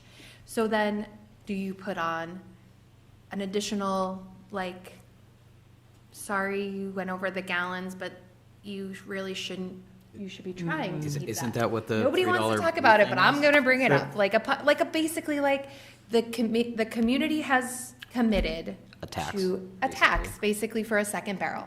And so it's not just what it costs the Utility cost. town, but it's saying, well, if it's not in line with the community standard, which is, Right. we're gonna try to get down our tonnage to X amount of tons annually, and we're gonna try to reduce the amount of waste, and we've implemented all these other ways to So- facilitate that. I know it hurts you to hear me say that. It doesn't. We are not doing this in order to encourage additional trash. We are acknowledging the fact that having multiple blue bags will slow service that is done in an automated way. We're trying to And be so we're creative. trying to address a problem that is created by the change in service that no matter who we went with, if it's above one blue bag, everyone we talked to said you should really go to two because it will slow service and ultimately become a problem both for them and for us. And over time, our costs will go up. Right. And I understand the policy goal of a smaller barrel. There is I know on the fee side, we cannot exceed the contract. We need a very strong defensible reason for the number we come up with on a second barrel cost, because it So cannot be There cannot be punitive. a second barrel tax. is It what cannot you're be punitive. saying. It cannot be punitive. It cannot be that you did this and Cannot be determined. our value is that you shouldn't be doing that, and so it's more expensive. This is what it costs. Right, And that's the goal of the calculator. Well, I'm in agreement that's with what- that. I'm just curious why there can't be Yeah, why? a punitive tax, and I'm very You know, happy on that the there fee, can't be. on the trash fee side, and I'm talking about the fee at large that has Yeah. been discussed very broadly here. And there is a distinction here that I'll get to in a second. That is one that it is very clear you cannot charge more for a fee. It's like a utility. You can't charge more correct. than the service. Yeah, Can't all surge day. price it. Right, and so this is, I'm talking about this an is in additional a bit of a service. gray area. Is it an additional service? Because we're selling bags for $3 as it is, that in theory, as designed and as originally priced, were meant to cover the cost of that extra bag. Well, but is it done in the same calculation as logically So- as that, the original? So, bag? right, and so what I'm going back to the philosophical argument is does the bag have representation to the total service cost, right? Or just the cost of the additional tonnage? There is some. Yeah. Is there a tax already on the bag? That's what I'm asking. No, it's upside down right now. Okay, Right now, then- we're upside down okay. on it. Yeah, Okay. it needs to go up. We're upside down on it. So in theory, we should look at this as if every residence in town bought a second barrel and filled it up to price the second barrel as a worst-case scenario? No, not necessarily. What I was suggesting is, So can I just jump in real quick? yeah, please. The ultimate question that it boils down to is, are we paying for tonnage because the truck is already at the end of your driveway? Mm-hmm. Or when we look at the administrative costs on the town side to make sure that we're, sort of running the program, and we consider the fact that it does add time for transportation, it could add time for transportation because there's another run to dump. There's a lot of variables that it's an unknown right now to say, like, we know it's going to be. Administrative cost. So that is the question that we will be putting before you ultimately. Okay. Yeah. I don't want to blow this whole thing up, but why wouldn't you just, if a person were going to buy a second barrel, give them a larger barrel for an additional fee, rather than have 2 barrels? You mean one larger barrel in place Instead of of two? 2, Mad at me. 170 God. gallon Just instead of 2. ignore what she just said. I'm just asking because. Ignore that. We strike no, that? I'm going to strike that. Please strike that from the record. Contract based on the size of this barrel? No, No. This- you could have a second barrel, but it is, I guess I'll answer my own question. It's an administrative nightmare to have 2 different sizes barrels floating out there, because you have to Yes. procure 2 different size barrels. You lose the buying power for buying one size barrel because you'd have to buy 2 It's size also barrels. the exact opposite of your argument that as a Oh, policy. I'm very good at that. No, but as a policy, someone could just say, I'm happy to pay X fee to just, I've been struggling with this barrel forever. I do not like this barrel. I haven't liked it since the day it came out, and I want the other barrel. We've torn the Band-Aid off. We have the barrel. The discussion is about if we need, instead of having more blue bags every week, how can we support that edge case in town to make it possible to make sure our vendor has a way to do it and our residents have a way to do it that makes sense for both and support service that's efficient, safe, and reliable. So our vendor could support the same timely service if every house had 2 barrels than if every house had 1 barrel. It doesn't matter. If every house, I mean, Well, that's think you'd that's have really, every that's house. It not, gets to that's the not the marginal. question. See, I think we're, the use case, it's an edge case that people Okay. are gonna need a second. Not everyone is suddenly gonna say, I want to pay extra, I want a No. barrel when I I have. expect you to see probably a couple hundred out of the 5,000. Okay, I great. mean, it should be accommodating the people who are every week buying an extra bag, and then instead of having to leave multiple extra bags out there, and with that inconvenience of having to go buy those damn bags, they can just put the Yes. bag in the container. You know, I think that container fits a bag and a half. If you No, cram it's it, a maybe. 35 gallon container, 30 You gallon. mean your regular trash barrel only fits a bag and a half of trash? Basically. No, that is not true. If No, you cram I could it, do- glue- I- if I just cram it, speaking I from glue experience- bags- We're talking about the blue bags. The Oh, those blue blue bags. The blue Get bags. it. Yeah, Blue bags with Blue 30 bags. gallons. they Blue fit, bags with 30 yeah. gallons. Okay, so let's get back Bags to as tall as I the am. agenda item, since I totally derailed the conversation on my This was a commentary. fun chat. So I Yeah. should have stayed in the ladies' room. I just want a price, I don't care. Okay, so we're gonna get a price. Wayne and Nick are gonna work on a calculation that makes logical sense, which does not include a tax. Everybody listen, that was a bad idea, sorry. And we will I provide it appreciate on the the 7th. thoughtfulness, though. Correct. But I think philosophically, I think we need to be really clear. I can tell you, I don't want to see just the tipping fee on there. I want to see it, I want to see whatever the fee is to encompass all of the fees that it costs to. Yeah, I don't wanna deal with hear in a trash. year that we're upside down on Right, barrels. there's not That's enough. exactly what I would I think suggest. what I'd like to do is show you the highs, the lows, the multiple cases of how we came up with it, and then we can discuss what we Wayne, think is. I believe I it. trust If you, Wayne. you I have think spent one this number, much Wayne, time just on give me a it, I number. believe you. All I'm saying I would is, just say we should get to none of us want to hear we're underwater on this next year, so Correct. price it for the worst case scenario. Yes. yes. Right, yeah. is that, Right. It's like a luxury car here. So, but If you really want here's the second question, barrel, you're just gonna pay because for it. We I can't want be to, punitive. how many, No, but we can be real. what's the timeline for ordering? Just because I want to get these extra barrels out as We're ordering this week. It was either done today or it'll be done tomorrow. Excellent. soon as possible. Fabulous. And there'll be as I said, there will be an inventory for the smaller size and an inventory for additional 35-gallon barrels for trash. When that inventory runs out, there will be a waiting list. Yeah. So We are how, not buying enough to have just, A whole garage full of extra yeah. barrels. okay, so the next question is, how quickly can we get online or communicate that we need to have correspondence from the community of what they need, as far as, you know, how many people here need an extra barrel Not me. for trash? I will. How many people will need extra barrels for recycling? it would not be this week. We need to create a form and database online of people. And then the other side of this is you're not going to set a price until July 7th. Right. When we were at the public information session, I said the last week in June, first week in July would be when the form would go live. And Well, I think we the can price do, will- I think we can get it in advance of the price. Well, who wants but it? Yeah. the real idea of like who's going to say yes, like we need to have the price. Well, we do have residents that do not want this 96-gallon container. They want the smaller container. We know we have that. Right, and that. So that form, I think that form should be out ASAP. For recycling? Yeah. Yes, that it's Yes. ridiculous That was to a big handle. part of the feedback. There are a lot of Really? residents They who do are not want- suggesting that, They yeah. do not want the big one. It's both senior citizens who are concerned about the handling of it, and then we received, actually at the farmer's market, received a ton of feedback that was folks that live kind of vertically, so they have retaining walls. Yeah. Me. Right, it's a good example. 3 Where- sets of stairs to get up to my house. Right, where they need to bring it down to the street, where historically they brought a smaller set of containers. They're not sure they can handle a 96-gallon container going up, particularly. All reasonable. It becomes a safety totally. issue, so. Okay. I will highlight, and this will be in the language on the website, when you downsize, if we make a change in service, we are not providing a second barrel, just. Because you downsize. We are willing to make this use shift from 96 to 64, but we're not redeploying a second time back and forth. and ordering a second round of barrels if there's No. several hundred that have been deployed at the smaller size.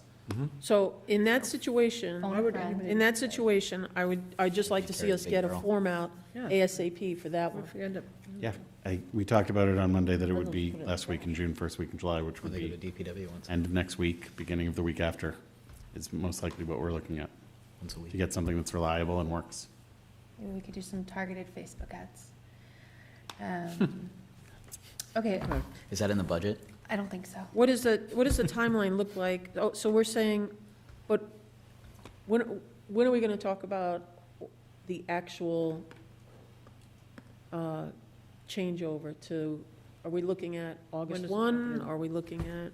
Changeover for service? Yeah. Yep. Talked about that on Monday as well. We're looking at July 27th. It's the third week in July, the third Okay, Monday in great. July. You think we'll have all those bins Yes. in now? Okay. Great. And Dan acknowledged, and we will be repeating, that there will be a learning curve. Their drivers understand that. We understand that. Dan's staff, we're going to set up a trash at Swampscott MA email address. That will go to both probably our office and the DPW, certainly in the beginning, so that the responses are quicker. And in addition to that, we had talked about setting up a phone number that would literally just be a voicemail for things to come into, that we can be clearing out repeatedly Trash from the customer service office, so that it is not something that's just, either interrupting customer service all day or not being responded to quickly enough. We had like 50 people out here. It was pretty full on Monday night, and we had great. another dozen people online. Lots of people online. Yeah, a lot of people asking questions, so it was, I think, well received. And there were some people that thought they would not be able to handle the barrel, that when they saw it, they were like, I can do this, I'm okay with it. At the same time, there were others saying, where will this fit at the end of my driveway versus on the, but there were a couple of folks that were seniors that anticipated it being problematic, and once they felt it and Right. saw it, they were okay. Yeah. Good. Well, here's the other discussion that I think we need to have, and we need to have it now versus later, and that is the service as far as going to every other week with recycling. Because I don't want to see us in a position where we're going to wait, we're going to see what happens, and now we're going to turn around and drop another bomb on people. I would prefer that we have this conversation right away, and we make a decision right away, and then we set a time on when we're going to implement that. So How does one get, though, true community feedback if they don't have the barrel yet that they're using to determine whether or not every other week is viable? I think it's on us to decide whether or not this can be done. Now, Republic was here on Monday, and when they were asked the question, how many communities, they cover the majority of the Commonwealth. Yeah. And out of the majority, and every one of those, or I don't think he said every single one, but Most are. most of their clients are every other week. So if we provide a service of, if you think you have too much recycling and you couldn't handle every other week, then you should be able to get another barrel, or, buy another barrel. Buy another barrel. Yeah, lease another barrel. So you're gonna lease another barrel, and if you feel that that also might have a problem, then we should have a mechanism at the DPW on the last week of the month where if you need to bring some more cardboard down, you can still bring some more cardboard down. Yeah, people's main concerns were just the amount of corrugated. And, Amazon. Gino is looking to do, along at the, at the end of the month where we have metals and styrofoam. Styrofoam, yeah. To pilot a cardboard take. And I think we'll see when we see what that load looks like. I think if we say, we're gonna have recycling the first week of the month, the third week of the month, and we have, just in case you need more, you can also drop it off on the fourth week during the metal recycling. That is giving people the opportunity. And if you feel that you need more, then you can also lease another barrel, same as getting another smaller barrel for trash. But I did speak with several families, a family of 6, a family of 4, a family of 2, and every one of those families were positive about being able to do it. Now, there was a family on my block who is very apprehensive about it, and that's the extent of my research, but it's... How much is it gonna cost us? Or how much is it will gonna it cost save us? us? No. Save us. How much is it gonna cost us if we don't do it? Oh, 170,000. 100, It was about 100, just 150. 168 something. 168,000? okay, let's call it 150, because that's the low ball, right? So it's approximately $150,000. That's close to 170. I'm going to chalk it up to that. It is meaningful because when you look at the contract over time, if it's just going up with the 5% increases. Yeah, it gets more and more and more. So Significant year amount of one, money. it's 168. Year two, it's that plus 5%. Plus 5%. And Right. it Year three, continues it's to that plus escalate. 5. Yep. So Salem, Which we could offset with a trash fee, I hate to say it, right? But you could, in theory. Well, fee can't be punitive. Or no. That's not- has nothing to do with being that wouldn't be punitive. punitive, that would be covering costs. Salem does it, I'm pretty sure Lynn does it, the every other week. Mhm. The other piece is it gonna cost us to have the DPW yard open for receiving? It's already open. And the end of the month. It It's is? during, Last Same Saturday day of the as month, paint, yeah. metal, and right. So it's not gonna cost us anything Hazardous. It's additional? not additional, No, it's it's not what hazmat. we're already Well, operating we'll this have to way. pay for the dumpster or whatever. Like, there will be a nominal cost, There's right? gotta be some for- cost. For a place to put it. Right. Or more or manpower? No. Staff. There's there is a Marginal. nominal cost to additional tipping for recycling. It is the most valuable as long as we keep it clean of our right now when, Yeah. So you have to cancel if it's. but it's also, If it's raining, you have to cancel because the cardboard gets wet and then it gets too heavy and it's also very, it's not as valuable. it's also very light. The lid on the So recycling barrel. like to get a ton of cardboard takes a lot more cardboard in volume Right. than It's a lot of cardboard. than to have a ton of glass, so, but yeah, it's something that, when we talked about it, Gino said it would only work if we do it on that Sunday, or on the weekends that we're already there, because then it is adding staff time and everything else, and it's cutting into savings. So Right. that was certainly part of the discussion throughout with the task force group that included Mary Ellen and Wayne. And you don't think this is gonna discourage people from recycling? What? To go every other week? Every other Going week. every other week, instead of just tossing it in the trash, because I don't wanna bother I- weeding. 'cause I honestly, have nowhere to store I- it. I'm just saying. They won't fit it. Most Where are you communities, fitting it? In your trash barrel, to be honest. Well. communities in this area, Barrels. most communities are already every other week. what's Marblehead? They just negotiated theirs. Are they moving to? What's Nahant? Okay, let's not Marblehead. What are I don't surrounding know what Marblehead is, communities? because they made a bunch of choices like late in the Yeah. game. I don't know what their final Is, choice was. can we, Well, they're every I think other. they have the transfer they're- station anyway, They're so they have Republic orders they as can well, so I think he would have said. No, I'm just curious what our um, what our neighbor communities are doing that. could we at least wait to make this decision until the 7th so that we could have public comment on it and invite public to Yeah. discuss it? Because it's Yeah. not a topic that we've discussed. Yeah. Yeah. As publicly as all the other Sure. trash-related So, topics. so I think we can do it. My concern is the rollout of this. And so I understand Mary Ellen's point of thought where, we don't want to go,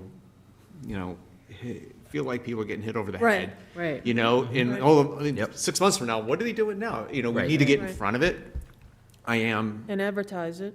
yeah, I am just a bit hesitant to do something that I don't know What- how it's going to turn out yet. What about if you had a Life 5-month plan. rollout? You had a 5-month, if you said, listen, this is, we have our new barrels, figure out how you're putting it on the curb, it's not that hard, you're gonna be okay, and starting January, we're gonna be going every other week. That gives people 5 months. What about October?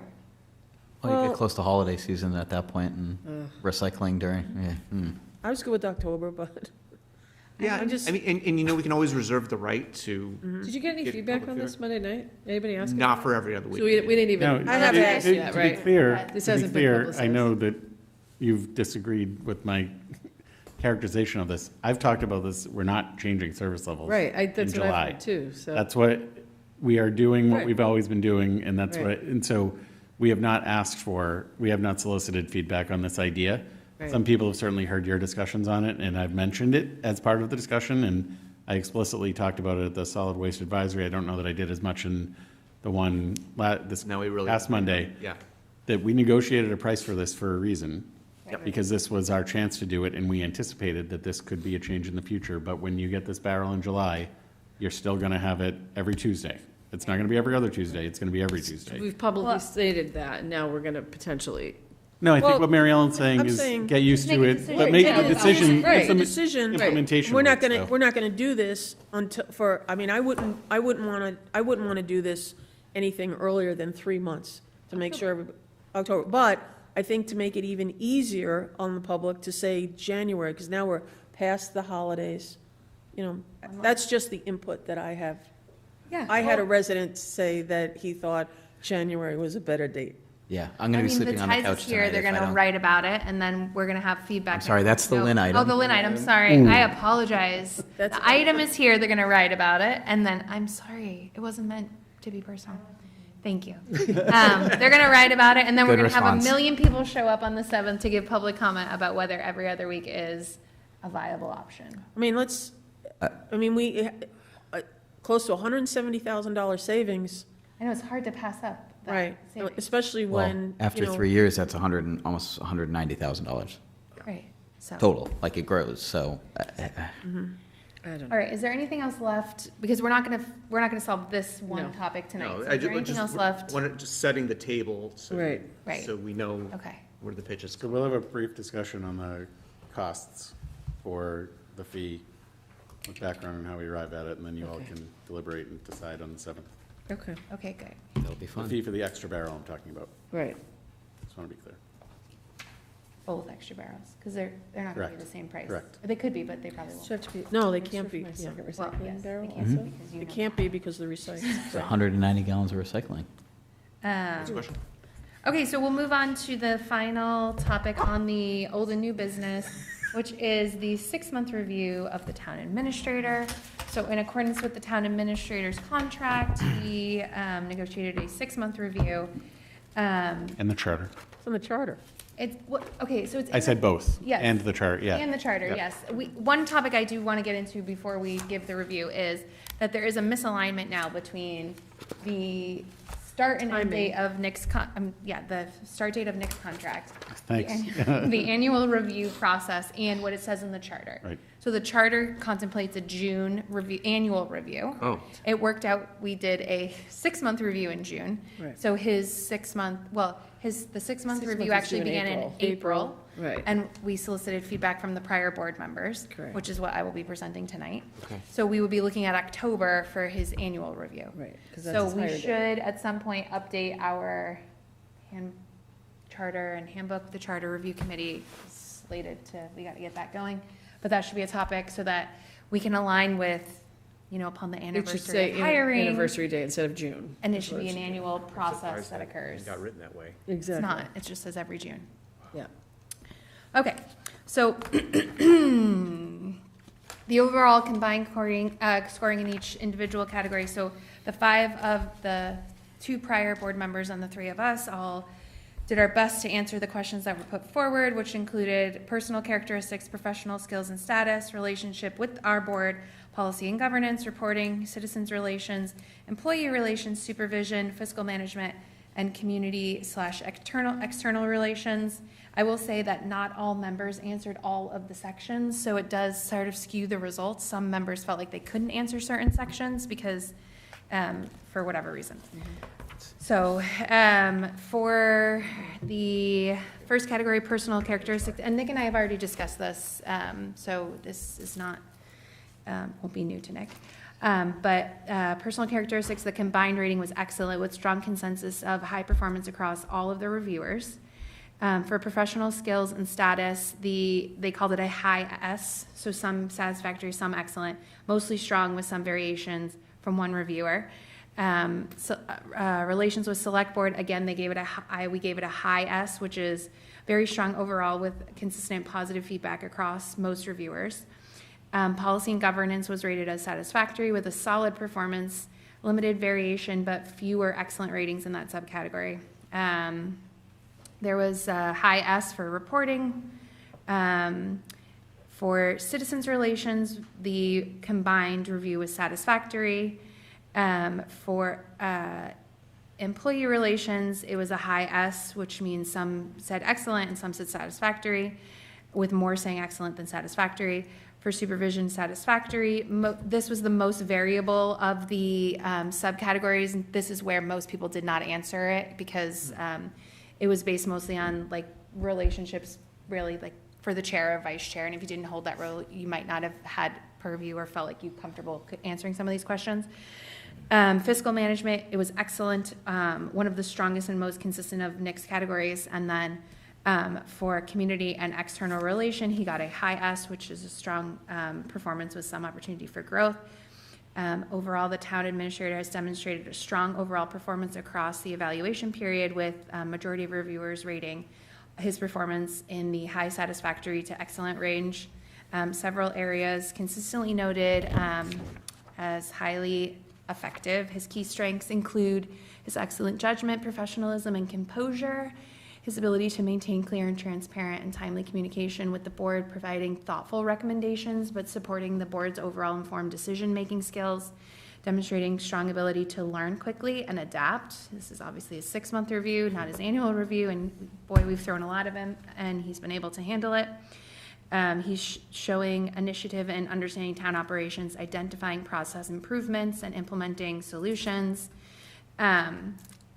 Most impressive is the positive working relationships that he has built in the short period at Town Hall. I will say that I have spoken with many staff members at Town Hall, and the most positive thing I hear about Nick is how he empowers them to do their job, and they feel like a partner with Nick, which is amazing. The atmosphere in that building has shifted, and it's much to Nick's credit. Performance obviously performed strongly in financial management, including his budget preparation, his fiscal oversight, and responsible use of resources. And then showing commitment to organizational effectiveness. We have not been keeping up with all of our processes and procedures, but he has tried to implement some and continues to encourage department heads to do so. So areas for continued growth: increasing engagement with the broader community, more direct outreach and visibility to residents, quicker response time to residents through email or otherwise, continue to delegate responsibilities and empower staff. Staff feels very empowered, but it does feel like there's just a lot of work to go around, so we will continue to ask Nick to delegate where able, to further strengthen his internal leadership capacity. In certain situations, Nick might benefit from addressing challenges more directly and proactively, and then to improve visibility and communication with some internal management areas. And that is just because some of the board members didn't feel like they could answer some of the questions, so the feedback was maybe if we discuss it more at large, then everybody will feel empowered to answer it 6 months from now. So overall, the town administrator is performing at a very high level, exceeding expectations in several key areas and meeting expectations in all others. The feedback reflects a capable and effective leader who has made strong progress and is well positioned for continued success with targeted opportunities to enhance community engagement and organizational depth. So again, the key takeaways are the highest rating is personal characteristics and fiscal management. And the more moderate development areas are policy and government, citizens relations, and supervision. So that is the combined scoring. And I will be providing that to Katie DuPont so she can hold it if somebody should wish to see the consolidated. And then we will figure out how we align so that we are doing the October review, but also keeping best practice in line with the charter, because we're not going to do one in October and one in June. I mean, if you all wanted to, you could just do 6 months from now and then get on And then get on get on the June. charter schedule after that. Right. That's So that it's more intensive in the beginning and then onto the schedule, but it's up to you. Okay, I mean, fine with whatever. fine with that too. And this was the first time we used this form. There was some feedback about this form and it not being the best form. I really disliked the prior form. So I have asked Danielle to do a little bit of research and see if we can come up with a standard form that we could all agree on before we actually do the reviewing, so people feel comfortable and able to answer all the questions. So Danielle's going to work on that in the meantime. Thank you. Thank you. All right. Any questions? Everybody's good? No, I just want to say, this is very much a job where there is no matrix, there is no onboarding, there is essentially trial by fire. And, you know, it's difficult, right? You know, when Nick walked in day one, he didn't get somebody leading him around, showing him the ins and outs, this is what you do, this is how you do the job. In the absence of that, I think you've performed exceptionally well. Are you perfect? No. Who is, right? But, you know, considering the climate that was in that building, I have spoken to many employees in town hall, and they are, for once, happy. They feel comfortable. They are doing, you've made a number of significant hires, really good ones. And the overall feeling when you walk in there is different than it used to be. And that is all due to you. So thank you for that. And I look forward to the future with you, because I really think it's going really well. So thank you. That's my take.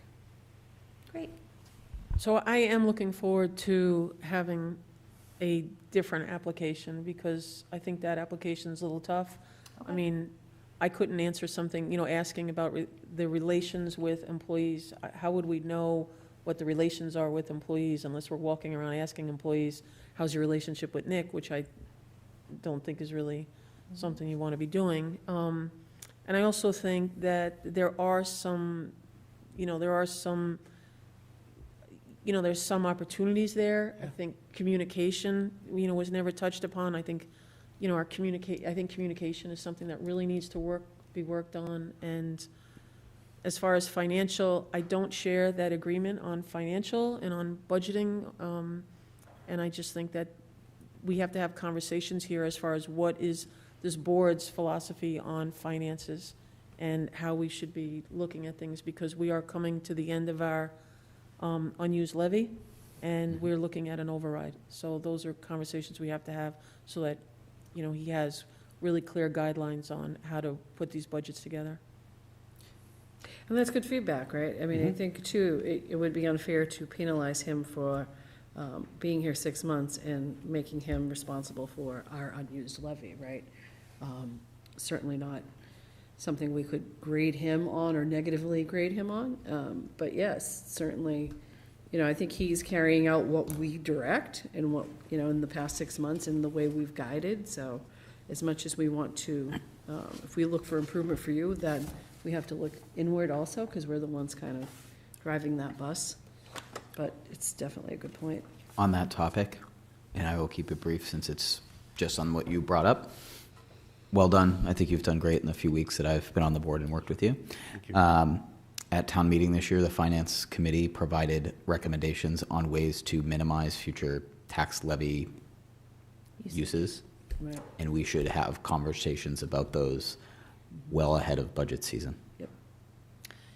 Yeah, we should set up we've been talking about these financial summits. Yep. We I knew had you were gonna say more than the day that we agreed we were going to do them. We've had more than we had before, so bravo, but we definitely need to have more. Yes. Yeah. And I know, like, originally it was sort of like this looming thing that it had to be all things at once, and I think we kind of, you know, Target the scope. yeah, we've like decided that that's actually not true, and we could really make some informed decisions substantively about which topics need to be spoken about. So I think we could probably expect, I think it's hard to do them in the summer. But we could, hopefully, we can look towards an August or September, maybe, In advance of budget. in advance of budget The season. only nuance I would provide to Yes. that is some of those recommendations align with planning and zoning reform, which we are now encouraging to happen at a fall town meeting, which Okay. requires the work to happen over the summer. Yeah. Okay, so we can, And the planning board's already working on zoning amendments that kind of fit in a similar mindset, so that's the only nuance I would suggest. we can see if our partners and FinCom are available in July, and see if we can And start figure them out some all. agenda topics. If people have agenda topics, they should email them to Nick and Shannon.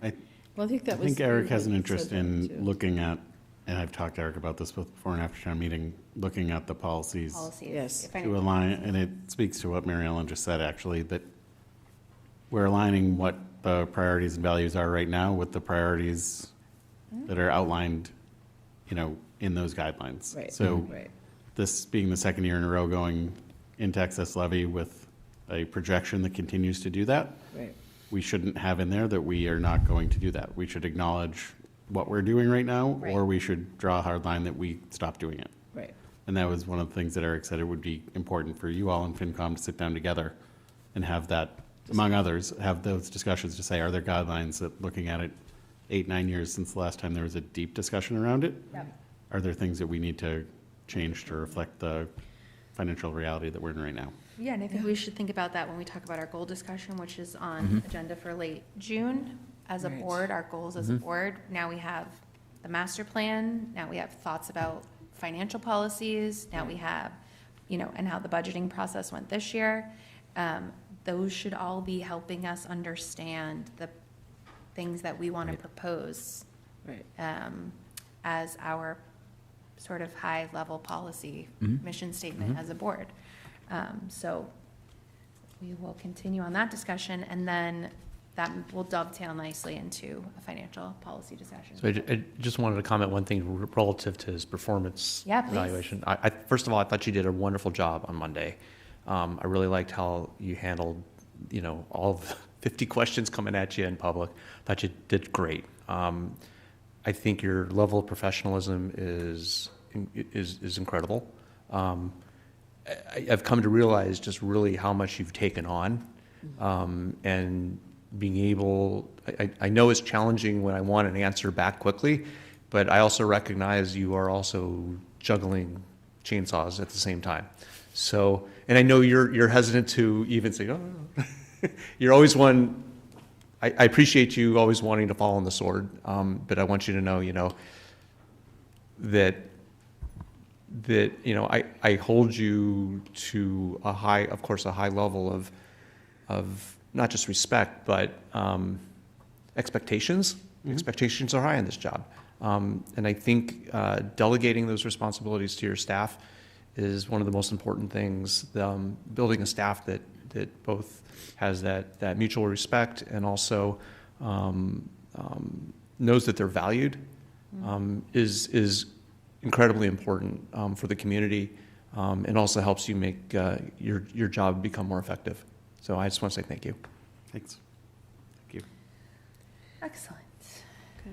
Well, enough about you, Nick. Move on to the consent I would like to agenda. move on. Thank you. So on the consent agenda, would you pull out approval of appointments? I think that's the only thing. Approval of appointments, Yeah, 6? because I just have a question All of on them? that. Yeah, just, we'll be able to wrap it up. Just pull it out so I can just have a Okay, question on so it. the motion then on the floor for the consent agenda would be items 1 through 5, and we will take 6 separate. Somebody want to approve that? So motion to approve. Second. All in favor? Aye. Aye. Okay, so now we're looking at just 6, the approval of the appointments. So the question that I have is, number one, we're looking at approving appointments, and I'm just wondering, did we have enough time to advertise Oh, Go ahead. advertise these? So most of these are current sitting members, and Right. and we asked the chair and the appointee if they wanted to stay current sitting members. Right. And so they're not open seats. Right, so the one question I have is, for example, on the Water and Sewer Committee, do we have a list of people that want to be on the Water and Sewer Committee? Because, So I can address that. how about if I finish my sentence? Please, yeah.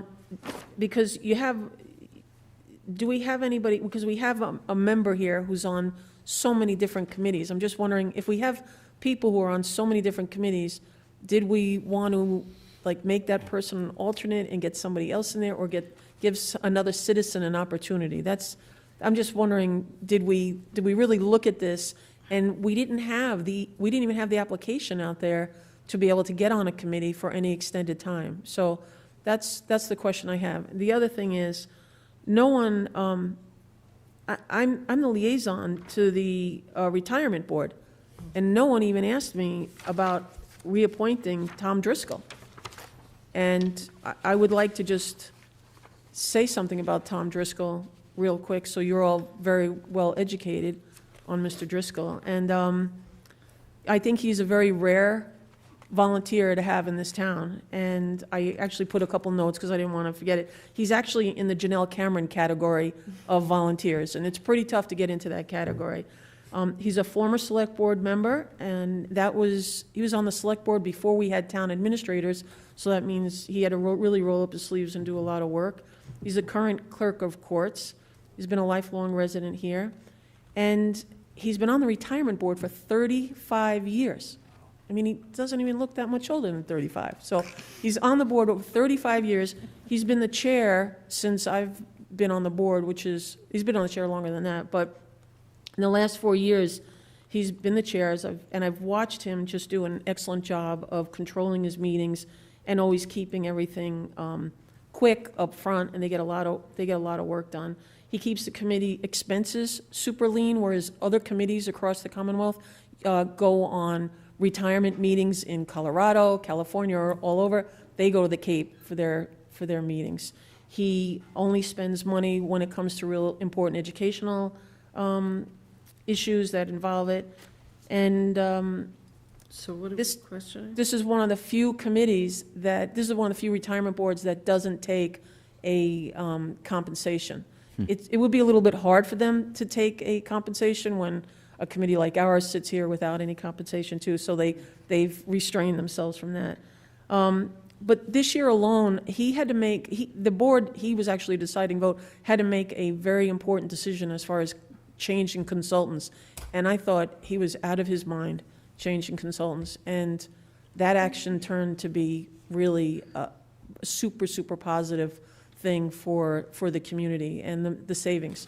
And the number one thing that we cannot forget is he and this committee have kept the retirement on target to reach that goal and be fully funded by 2031. This is a major, major accomplishment because I was involved a couple times on wrestling matches that he had with past town administrator to try to ease up. And the past town administrator was really doing his job, and he was completely in the right for requesting to have an extension on this, but Tom held his ground, and the committee held their ground, and we're looking at being fully funded on 2031. So even though nobody asked me my opinion, he is one of the best people to have on this committee. I just want to make sure you all knew what this man does.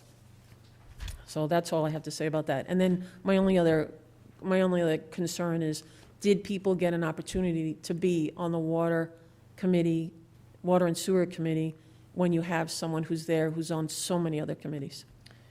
I think they got an opportunity to be on any, right? They were advertised all over Facebook, I know that. And it is on the website as well. Yeah. They did reach out to everybody, like, for instance, on the water and sewer, when you guys had spoken about it a few months ago, I had reached out to all the applicants that we had. Right. Some expressed interest, some did not, and then the chair was provided all those applications, to be able to pick the 4 alternates, which is what they picked. I will also say that Brian Drummond has recently given Right, his I thought notice so. to resign from his position, so there Yeah. will be an open seat that we will have to fill outside of this, so you can take Brian off of consideration for Right. this, because he will not be Can I reappointed. address Yeah. Wozniak for a second? So I went to the last meeting. Wait, can you address what? Wozniak. Oh, Water acronym, sewer, sorry. What? I was like, what is? Never heard it that way. What's the act? Right. I got it. Yeah, it sounded like you sneezed or something, but anyway. 10:06. So I was at their last meeting. I've spoken with their chair. Yes, I am understanding that Mr. Drummond has chosen to resign, which opens up, there's actually 2 vacancies, because Terry Danstill had also resigned. So what Who also resigned? Terry Danstill. Terry Danstill? Yeah. So, You stay with animation. yeah. Oh, sorry. So what ends up, for whatever reason, so I'm liaison to water and sewer, solid waste, climate action, and a couple other ones. But those 3 in particular have been fairly new.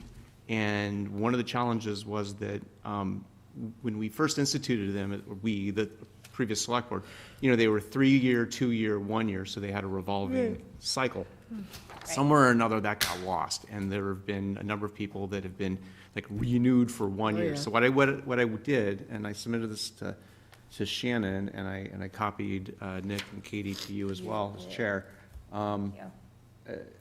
Just the ability to reconfigure is the wrong word, reassociate everyone together so that there are roll-offs, appropriate roll-offs. So I'd like to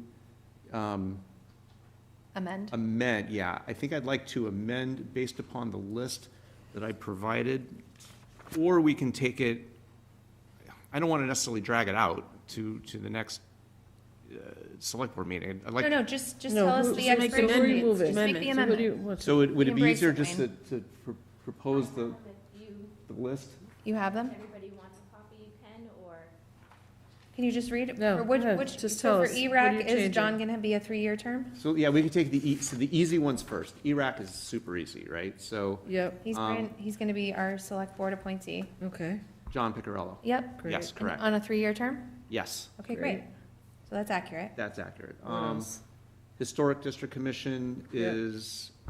is accurate. Okay, great. We're looking at, Wait, can I just ask, does Sylvia Belkin still live in town? she's considered an alternate, and no, she does not. Okay. She's considered an alternate. And I asked that only because I know that that was something we focused on when we redid how we appoint people, and we said that we had a preference for people that live in town. Right. So, but that predated you, so I didn't know if you knew that. Yes, and I talked to Marzi at length about the configuration. So right now, we have, Okay, what about Board of Health? well, let me just finish with Historic District, just to be sure. So Andrew and Ingrid, that's Andrew, correct, Ingrid, yep. for a new 3-year term. And So then that's correct Sylvia? as stated. Sylvia's 3 years, so that you're good with that? Wayne? Yes, and Sylvia is 3 years as an alternate. Correct. What was your Okay, question? so what, No, all good. okay, so a climate action? So climate action Where is that one? Okay. was, Climate action, Suzanne Hale. was a wee bit interesting. to Just say tell the us least. what you want. Well, we don't, I So mean, Right to it. What I did in the list was just reassigned everybody, locked it in, starting with Martha, Suzanne, and Jerry as, so the only appointments you have are Suzanne, Jerry, Richard, And and Professor Professor Stephen Young. Those are the only 3 that are up for consideration right now. For right now. yes, but I have different dates for all of them. And I'm resetting some of the other folks to You different can't dates. reset the other ones yet, because they're already midterm. They're not up. They're not No. up. You're only So you can looking only at the ones reset the for June 4 that you have on your 2026. list here. Yeah, that's why I pulled my computer up, because I didn't have the printout. So if you look at, So if you want to you look at the bottom list, right? So the list I gave them are the only ones that they can, that you can, that's what I was mentioning earlier this Right. morning. The ones that are expiring now. Correct. Right. Right, so, We're not allowed to reset No, as no, a, because we've already given them We've the already term. It wouldn't be reappointed. fair to take term away. no. no one's taking the term Nick away. wants to it's talk. just Could- resetting. We could put this on the consent and give it to you printed for July 7th, so that you can all review it. It's only 7 days into the expired I think- terms. We'll be able to address it, and that way, But I think it If you all see it, we got this recently, so if you all see it, But We- can we approve all the other ones outside of Wayne's then? Because Right, I think we need to, but Yes. giving Wayne and Ted a little grace because they don't know this process. So I think it's valid to have the conversation so they understand what they can and can't do. Okay, so why don't we just remove climate action from the list? So you clear you now that can- you're just looking at ones that are expiring now, right? June 2026, and you can't move Yeah. on to the others? Yeah, that was a little confusing as well because it wasn't clear Yeah. at the time until like now. Totally. Because we that- had to look through the old notes to understand who, and make Right. sure we had the list as to who was expiring. Right. Oh, yeah. Yes, we can certainly Okay, so we'll take climate action off for now from the consent agenda, and Right. we'll revisit that on the 7th. Where else are you proposing change? Yeah, what other one? Are you solid waste advisory still? yes. Solid waste. Solid waste, do you want to change, or those are good? I'll keep it. Those are, Solid waste, If I may, I would say pull only because you changed Emily and she's the chair.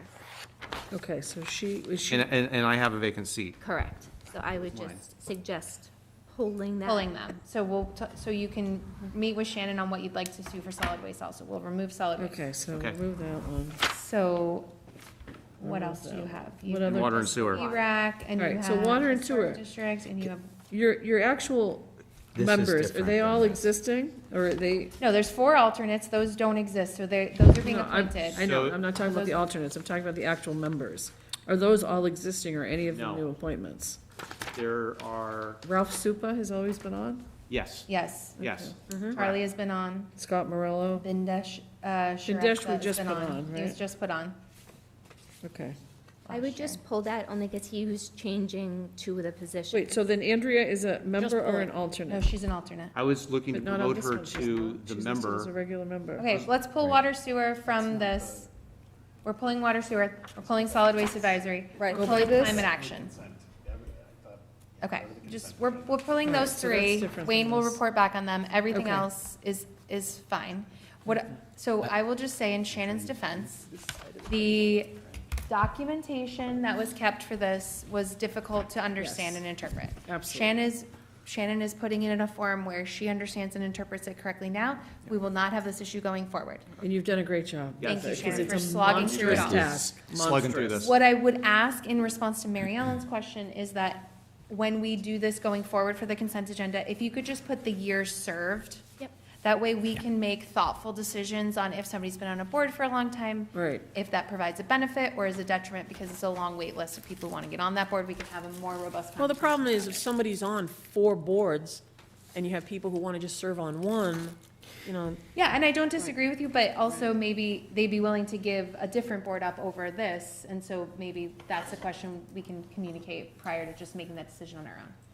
Okay, so, And Some I of will these just we make, really have difficult time getting anybody to. yeah, I will just make one comment that I've reiterated by email to you, Nick and Katie. yes. We have alternates for every board here that it's authorized by statute according to Mass General Law. Mm-hmm. And then we have alternates for one that we decided to wake up one day and just, Yeah. because we Alternates. wanted alternates. Yeah. It doesn't make any sense to me. It doesn't at all. Here's the deal, because we had so many people that were interested, and in order to encompass and try Water to sewer. keep people interested, we did it, and it actually worked out fine. Because when they were having meetings and people couldn't make the meetings, you had an alternate that jumped in, and you still were able to have a quorum and get stuff done. So that actually benefited that group. And originally in its infancy, it was a lot of work because they had to create a whole scope. Yeah. And they took on a lot of different topics and they did a lot of work initially, so. Right, but we want to make sure we're being consistent across the board too, and not giving special situations to certain boards, right? I mean, I only bring it up, yeah. Recreation has no alternates, for example, right? Like, And Harbor Sorry. Waterfront could have benefited from alternates. alternates, But right. also, we had a lot of people who were all interested, and there was a Yeah. a food fight getting people on there. So Yeah. I only bring it up because it's just. yeah, no, that's fair. It's These were newer inconsistent. committees, I think, as a result, there were new ideas that came about and, Right. you know. Okay, Yeah. so the But consent. you're right. I made my Not comment, I just consistent. wanted to Yeah, no, put it I out agree, for. I agree. And if I Good of the order. may, we're going to advertise in the July newsletter as well for any Yeah. positions that are opening. Thank you. And the link now works on the Great. website. Link is up. I'll keep doing it on Facebook and social media. Oh, yeah, I've seen Maybe it. the item can Yeah. write an article. I think, I already saw one in the patch that we were looking for Yeah, I mean, volunteers, it's so. everywhere. It's just, we can't get people to do it, really. Does Aaron write for the patch now? I said the item first, Ted. Oh, boy. It's 10:15. I'd like to go to bed. Can I get a motion to approve the So moved. appointments Second. minus CARAC, whatever the acronym waste. is, solid waste and water. Sweeziak. Moved. Sweeziak. Second, all in favor? Aye. Aye. I would like the board to consider tabling the select board reports since it is 10:15. So moved. Second. And we move to adjournment. So So moved. moved. So moved.